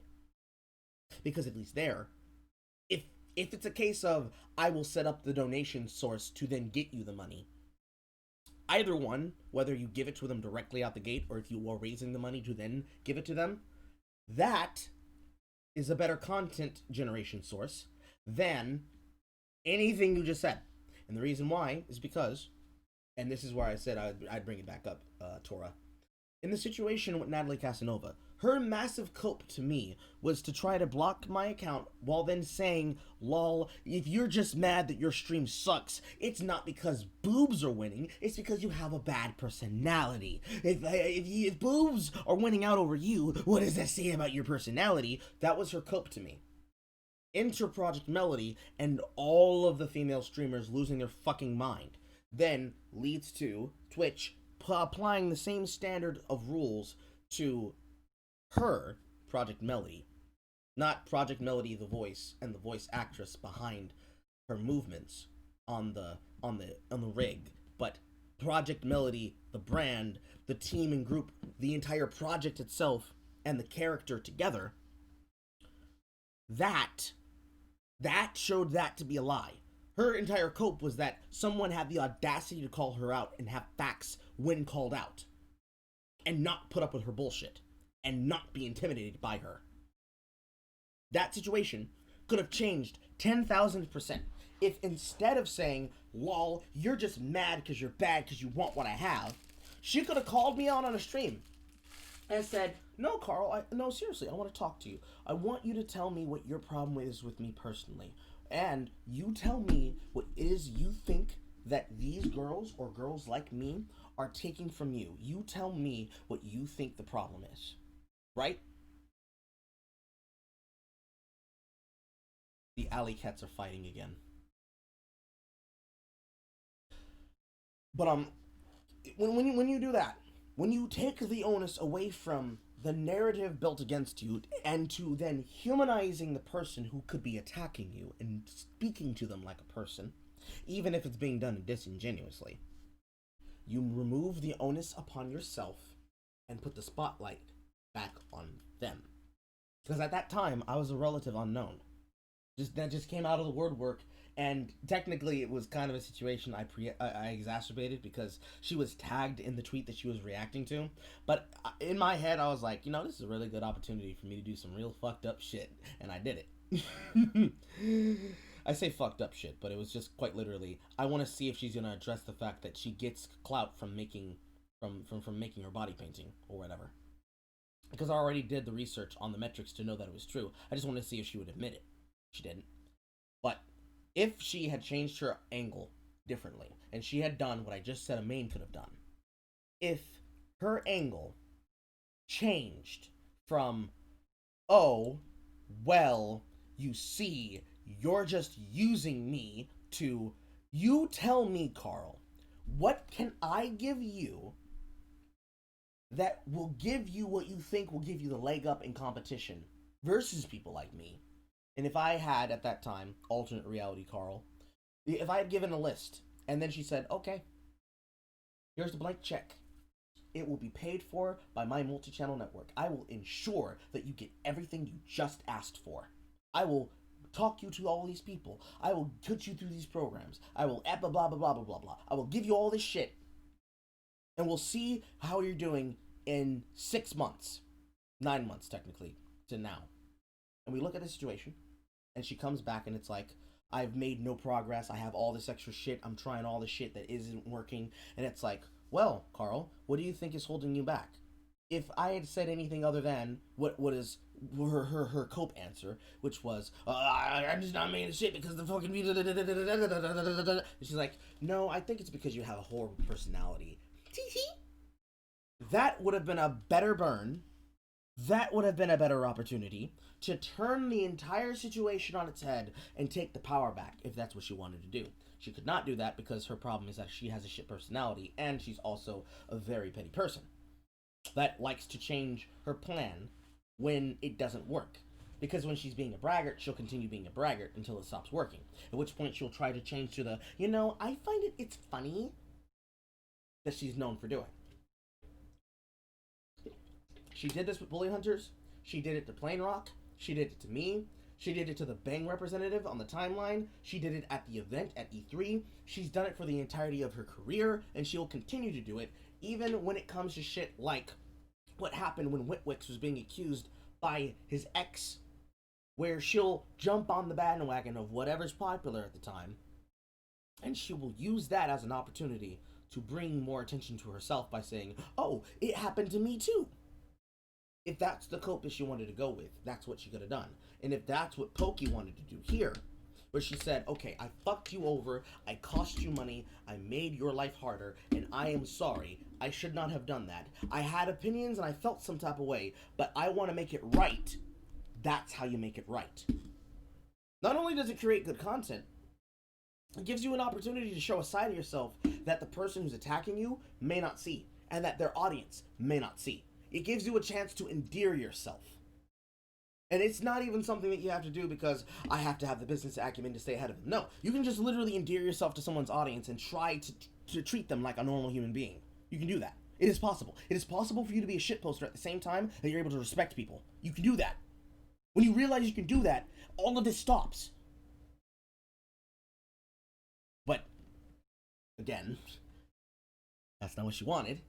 That's certainly not what Casanova wanted, and I don't think that's what you want, Pokey. I don't think so. I am unconvinced. I press X. I mash X to doubt. I want to sincerely apologize to both It's a Gundam and to the sponsor of that video for the remarks and comments that I made. I completely understand people's concern for going after someone else's livelihood, especially in a time like this. And I wouldn't want to see that sort of thing happen to someone else. I also don't want to see that sort of thing become a larger tactic or trend on YouTube. So again, I'm very, very sorry, and I'll make sure that in the future, if I am to comment on any part of a video, it's just its actual contents, not the sponsors, and also not to encourage my community or my viewers to leave any sort of negative feedback. That is actually a pretty decent apology there.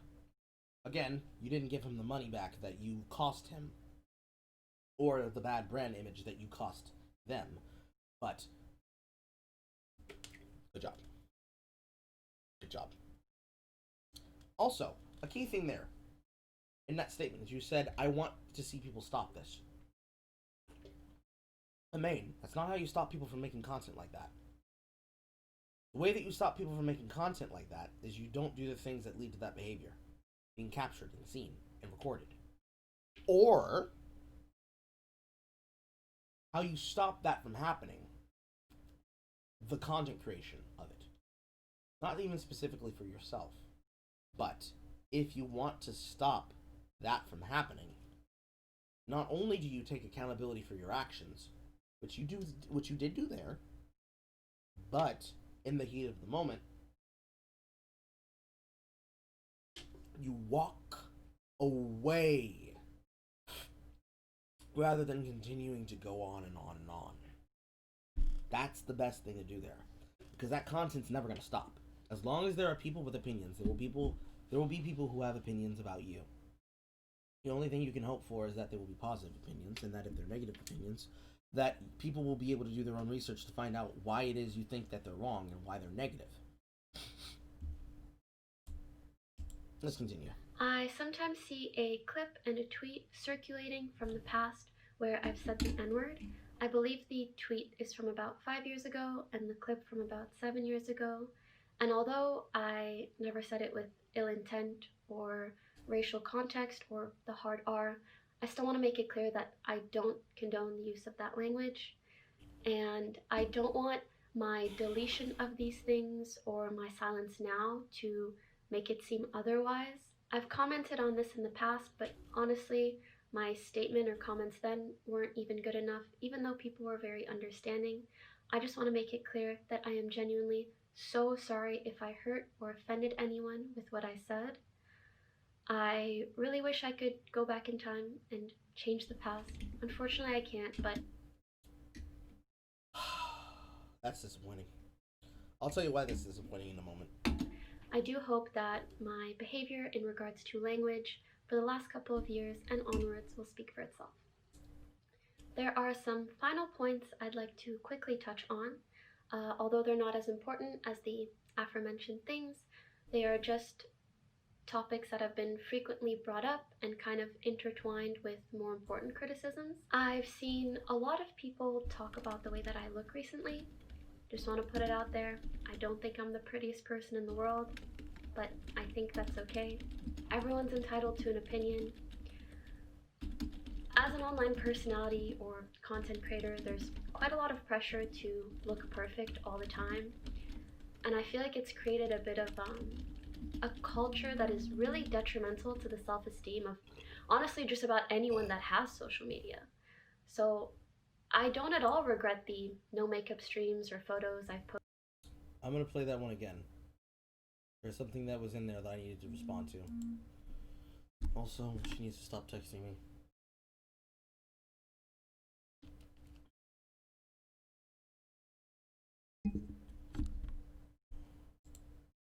Everyone's entitled to an opinion.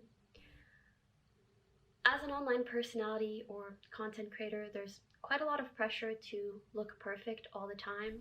Or girls. And I feel like it's created a bit of a culture that is really detrimental to the self-esteem of honestly just about anyone that has social media. But most especially women.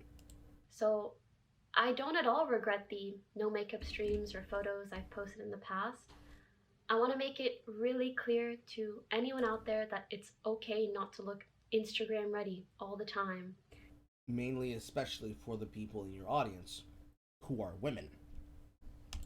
And that you can be perfectly alright with both the version of you that's more glammed up and the way that you look on a bad day. Both versions of you are perfectly okay. You see why I said for women in those sentences as an addendum? Also, the thing that she said, as I started writing it down as I was thinking it and I was listening. That's why I had to replay it twice. I'm gonna put an open asterisk here on it, and I'll show you what I'm looking at in a second. So, number 4, you cannot change the past, you can only change your behavior. I'm gonna do an open bracket here, open parentheses, your behavior, your outlook,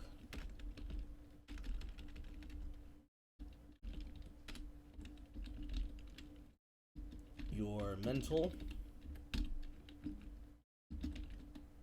your, I wouldn't say yourself, but I would say your public face or public eye. I don't know, your PR for the future.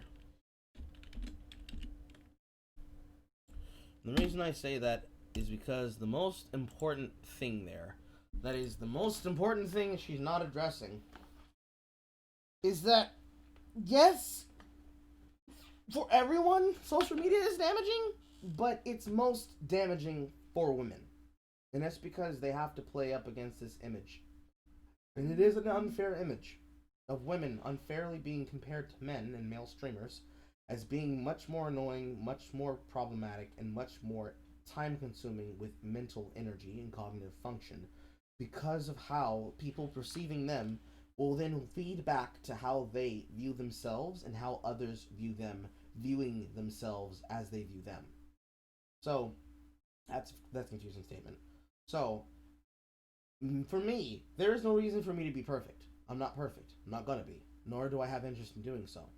So, instead of trying to glam myself up all the time, the bare minimum that I do is I usually roll out of bed and I start streaming. And if people say that my hair looks like a ratty fucking nest, well, my hair looks like a ratty fucking nest. And I put them birds in it and give them some fucking mouthful. It's feeding time. Right? For somebody like Imane, or maybe more properly, for someone like Amy, my mutual Amy, she might feel need, if she's gonna go actually on camera, to look her best. Because we unfairly scrutinize women for this, because a lot of the time there are people who are just there to look at somebody's ogled hot body, because they want to see a hot black or hot white body in that angle. It's not fair, but it is what happens. So, rather than continue pushing a narrative that you don't want to see, or don't want to know, don't want to have someone become a victim of, where they fall into this game of clout and they start trying to run after things that they can't get back, you can instead just do the opposite of that and say, guys, look, just because I wear makeup a lot doesn't mean that you're not beautiful. Hashtag real women or whatever. You can do that at the same time that you're able to do something like responding to the criticism of something you said, and somebody saying that you being a woman is a fair criticism because insert misogyny here. But you also shouldn't answer that back with a lacking sense of recognizing misandry, but it's not that serious yet. You haven't gotten to that stage, if you ever get to that stage. But that's what you do there. That's the kind of important. That's the important thing there in that context there. I personally made the decision 7 years ago, or whenever I got into streaming, that I don't want my personal life to be a part of my content. In general, relationship stuff is stuff that I don't like to talk about outright. Because even when I'm single, like, imagine how many people would care, and then if I got into a relationship, even more people would be invested in what is going on in my relationship. And if I had a relationship, I would want it to just be like between me and that person and not a million people giving their unwanted opinion and advice. And the thought of that just makes my brain boom. And that's just what I'm gonna stick by until I and whoever I'm dating at whatever time decide otherwise. For me, this also creates a healthier divide between— Let me go back and listen to that again, because I feel like I missed something there.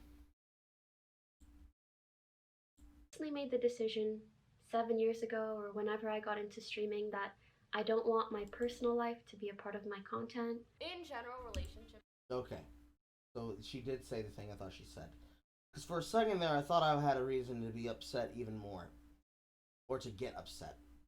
Because she is correct. She is allowed to keep her private life private. If she starts dating someone, and they just happen to be on the camera, and people are like, oh my god, is that your boyfriend? She does have the right to reserve the ability to say, hey, I don't want to talk about it. At the same time, if it were me, and somebody asked me if a girl just happened to cross into my room, and then she sat in my lap, or something like that, or a woman walked into the room, she's like, hey Carl, I'm leaving. I'm like, okay, bye. And she tosses something at me, and then she runs in here and gives me a peck on the face, and you're like, Carl has a woman? Carl, who's that woman? I reserve the right to say, none of your fucking business. Don't worry about it. It's not your concern. The same way that she can say, hey, who's that man in your home, Poke? It's not your concern. Don't worry about it. She can say that. She's allowed to have that. However, and I'm going to let her finish this thing before we get further in there, because now we're getting to the point where this dumbass shit came to a fucking head, right? We're at 12:05. I feel like we're going to get spicy in the last 5 minutes. Stuff is stuff that I don't like to talk about outright, because even when I'm single, like, imagine how many people would care, and then if I got into a relationship, even more people would be invested in what is going on in my relationship. And if I had a relationship, I would want it to just be like between me and that person and not a million people giving their unwanted opinion and advice. And the thought of that just makes my brain boom. Keyword there. I want you all to remember. She said unwanted opinions and advice. You consider anything that is a good covalent business strategy to handling your interpersonal poom politics. Honestly, the words that come out of my mouth.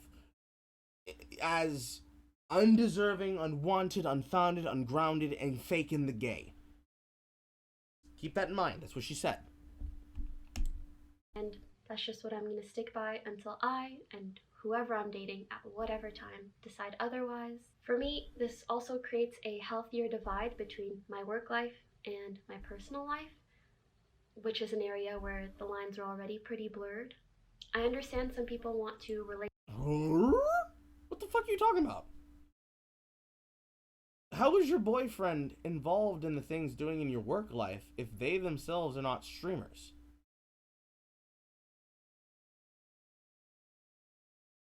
Okay, see, now I feel like I did miss something. And I know that she didn't say anything about who they are, because technically, I know that the boyfriend is a streamer, right? I know that, because Destiny couldn't shut his fucking mouth and he made it clear, and he said it. He said it on a Raj, I think. Yeah, I think he said it on a Raj. That or it was on a Scuffed. I don't fucking know. But I know that the boyfriend is a streamer. However, for the context of the point, why would it matter unless he is a streamer? Why you would say it makes it better to make a separation between my work life and my home life and my personal life? I say home because usually home is also the personal, but work life and personal life, right? If the boyfriend's not involved in it, and it's kind of like the situation of the boyfriend of that one Asian streamer female, who's like the god king of telling simps to work on themselves. Why are you giving money to my girlfriend? Like, dude, what the fuck's wrong with you? Why are you trying to simp like this? That kind of content out of the mouth of a guy like that is kind of the natural barrier to preventing this problem. And it's going to become clear because you're going to give more context to it. But in this situation, understand that the context is that her boyfriend is also a streamer. and that the streamer is somebody who's known for getting into situations of this stature, whether with being in the situation as a victim of it or as someone who is a culture mentioner about this shit. Relate this to donations, but you could also argue that one can make a lot of money by publicizing the relationship or making content out of it, and neither of these things are wrong at all. I'm happy for others, whatever lifestyle they choose. I just personally feel like everyone has a right to privacy. I personally want to be able to experience my relationships without the scrutiny of an online audience. And if you disagree, that's totally all right. You don't have to support me or my content. React. Okay, so number 5. I'm on 5 now, right? Yes. Number 5. If you do not want people to simp to you, nip that shit in the bud immediately by name. Right? Because that is basically the answer of the main. What main just said there. I want to have a boyfriend and I want to have the ability to separate my work life and my personal life from the shit that I do on my timeline and on my stream. Because it helps me to be able to navigate this already political turbid waters of the inter-office politic of being a streamer itself, while at the same time being able to enjoy my relationship, and at the time and no time before that I and my partner decide to go public and more optically talk about, be around, show PDA, etc., I do not and will not address this. Is a horrible way to go about this shit, right? Because that just feels like you said that for the simps, for the actual unironic simps. I wouldn't have said it like that. What I would have said was, hey, if you're fapping one out to me, and you don't seem to understand that I have a whole ass boyfriend, I'm gonna need you to find a new fucking stream. Because I'm not here for that from you. You're not gonna get some from me. You're never gonna get some from me. So if you are building a parasocial relationship because of that, I'm sorry, you have to leave my community. Because I'm never going to be able to make content for you. Because I can't give you what you're asking for. You're going to be very disappointed. I am not upset with you, but I am disappointed in you. Please, do well in your life, have fun in your endeavors, and I will see you down the road, my friend. That would be the best thing you could say there. Because then you're addressing the problem and you're not chasing away from it, and you're also speaking on it as you need to, word of the day everyone, attenuate it. By instead saying, lol, it's because they watched this kind of video about me, and this video series is known for popping on myself. That is the reason why. Because it's very much a kind of example you'd probably expect a child to give. And that's just not good. Because you're not a child, you're a grown-ass woman. Same way as your boyfriend's a grown-ass man. What y'all choose to do in the privacy of your own home, not my problem. What becomes my problem is when your bad method of handling it destroys any ability people have to give a shit about whatever the hell's going on. I feel that's more important to me. I would nip it in the fucking bud immediately. I wouldn't just let people do things, you know? That's just me. That's just me.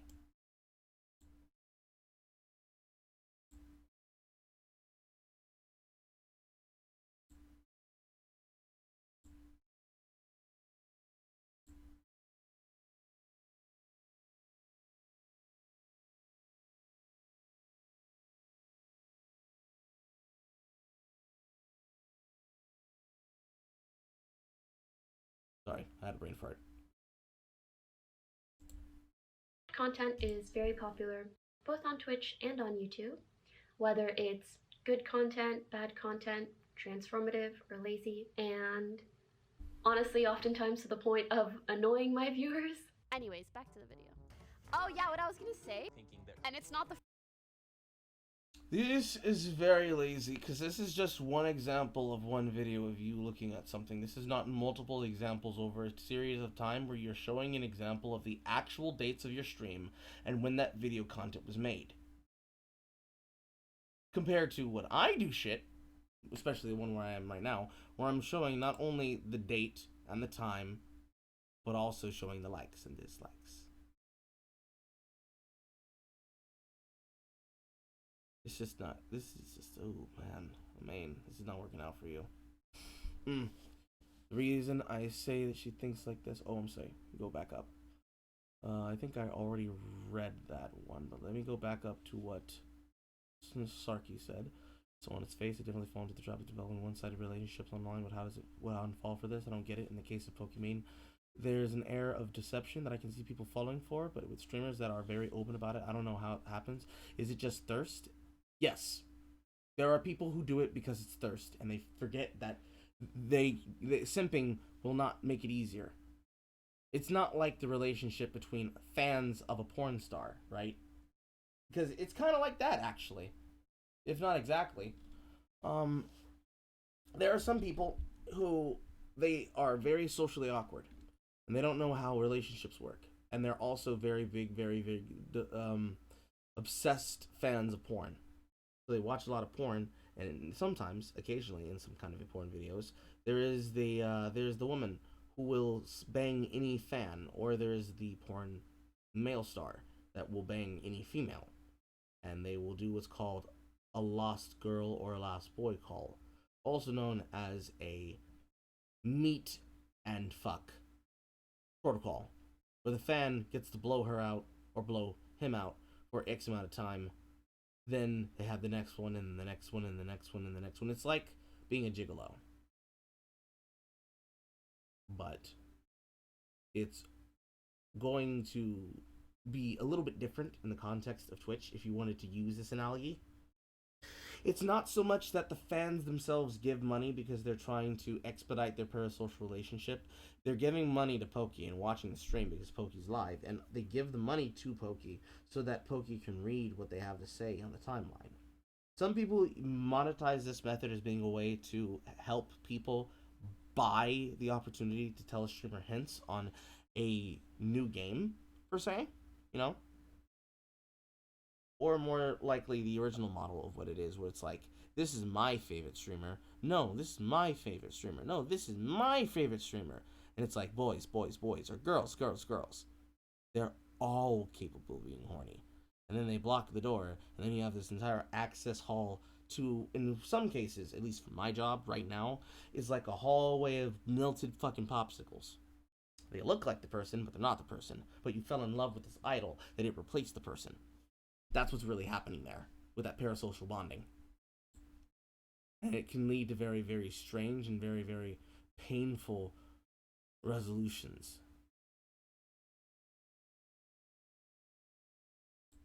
The first time that people have said mom, I saw. Oh my god, that reminds me of Cap and Bucky have a brutal fight, but Steve is able. He thinks his friend dies. Beyond Tracer game, so he. Again, pause it, Andy, Some days it's just nice to have a chill, relaxing stream with your chat. Oftentimes I'm recording with offline TV or other collabs or other influencers, and so being able to do that is a nice balance in content, or a nice break per se. After the copyright controversy, I've been especially cautious of this. The only content I ever leave up on my stream, if I'm not actively present and engaging with it, is either my videos or offline TV videos. To end things off, again, I'm really sorry that this video is late. Despite my planned break, I should have addressed these things sooner, or I should have addressed these things as the incidents individually occurred, or better yet, the incidents shouldn't have occurred in the first place. I need to be better in facing things head on and just doing better in general. There was a lot of guilt during my time off, and it helped me better reflect on things. I doubt it, but I okay. have, of course, a responsibility to myself to take care of my mental health, but I also have a responsibility to all of you to improve and to just be a better example. So overall, I really do feel like I let some things get to me that I shouldn't have, and I hope that moving forwards I can just be appreciative of the amazing community I have and the platforms that I have. And I also want to add that I know criticism is bound to come in many different ways. I just really want to thank anybody that discussed any of these topics in a constructive manner. Reading your comments or thoughts genuinely helped me better understand my wrongdoings, as well as just further my perspective. So, thank you for listening. I hope I can do and be better for you all. Have a good day.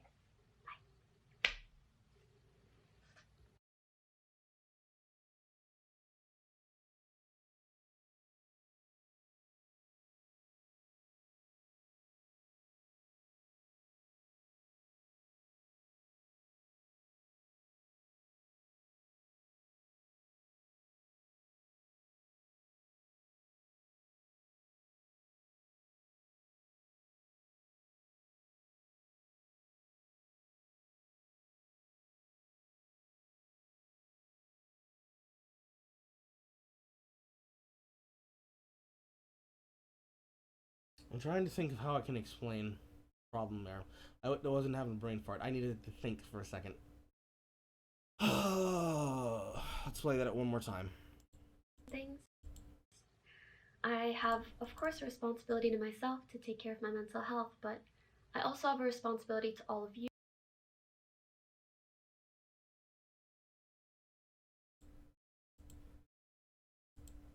One more time. A lot of guilt during my time off, and it helped me better reflect on things. I have, of course, a responsibility to myself to take care of my mental health, but I also have a responsibility to all of you to improve and to just be a better example. So overall, I really do feel like That's what I thought you said. One more time, because I'm going to focus on that really quick. A lot of guilt during my time off, and it helped me better reflect on things. I have, of course, a responsibility to myself to take care of my mental health, but I also... No, there is no but. There's no but there. Because the thing that she said just then, I have a responsibility to my personal health, but I also have a responsibility to you all, does not apply unless the responsibility she's saying is, I, as a person with a large platform, need to start living my standard because I have a bunch of people who are watching me at any and all times. And when I fuck up, and I do these things, when I avoid criticism, when I run from things that I caused, when I don't pay back the retribution I have coming, when I try to do everything possible to hope that it doesn't explode as a powder keg, and my actions make it worse, I have a problem, I have an addressment that I have to fix on myself alone, and I am responsible for that. But, the but after that comes after that is not this. I also have a responsibility to all of you to improve and to just be a better example. Because you should have said that 5 months ago. You should have been a better example at every single moment where this shit happened, because you're not a small streamer. You're not me. You're not any of those people who are underneath you at that capacity. You are Pokimane. Pokimane has a multi-channel network. Pokimane has an account manager. Pokimane has a team of people who she doesn't even directly pay. Her multi-channel network pays to teach her this. You should have been more accountable and apologized the first time, mainly and succinctly. Now, it's my accreditation that I say that you should pay Gundam. You should pay that guy and pay them back for the mental damage and the singling out and the harassment you sent them. Overall, the apology is, if you're comparing it to other apologies, rock solid. But if you're comparing it as a proper apology on its own and you say this solves all the problems, now we can just forget about it, no the fuck we can't. Because every single time you omitted a lie, every single time you said something that inspired me to write one of these fucking points, you are not doing your job. You have failed. I should have 0 things, or at least 1 to 2 things. I've misspelled avoid. You should have nothing up here. And if you want to be realistic, maybe 1 or 2 things. Because there should be only 1 or 2 criticisms in most of these situations. That it's a very cut and dry, okay, that's cool. I fucked up, we'll learn from it next time, and that's not going to happen anymore, kind of thing.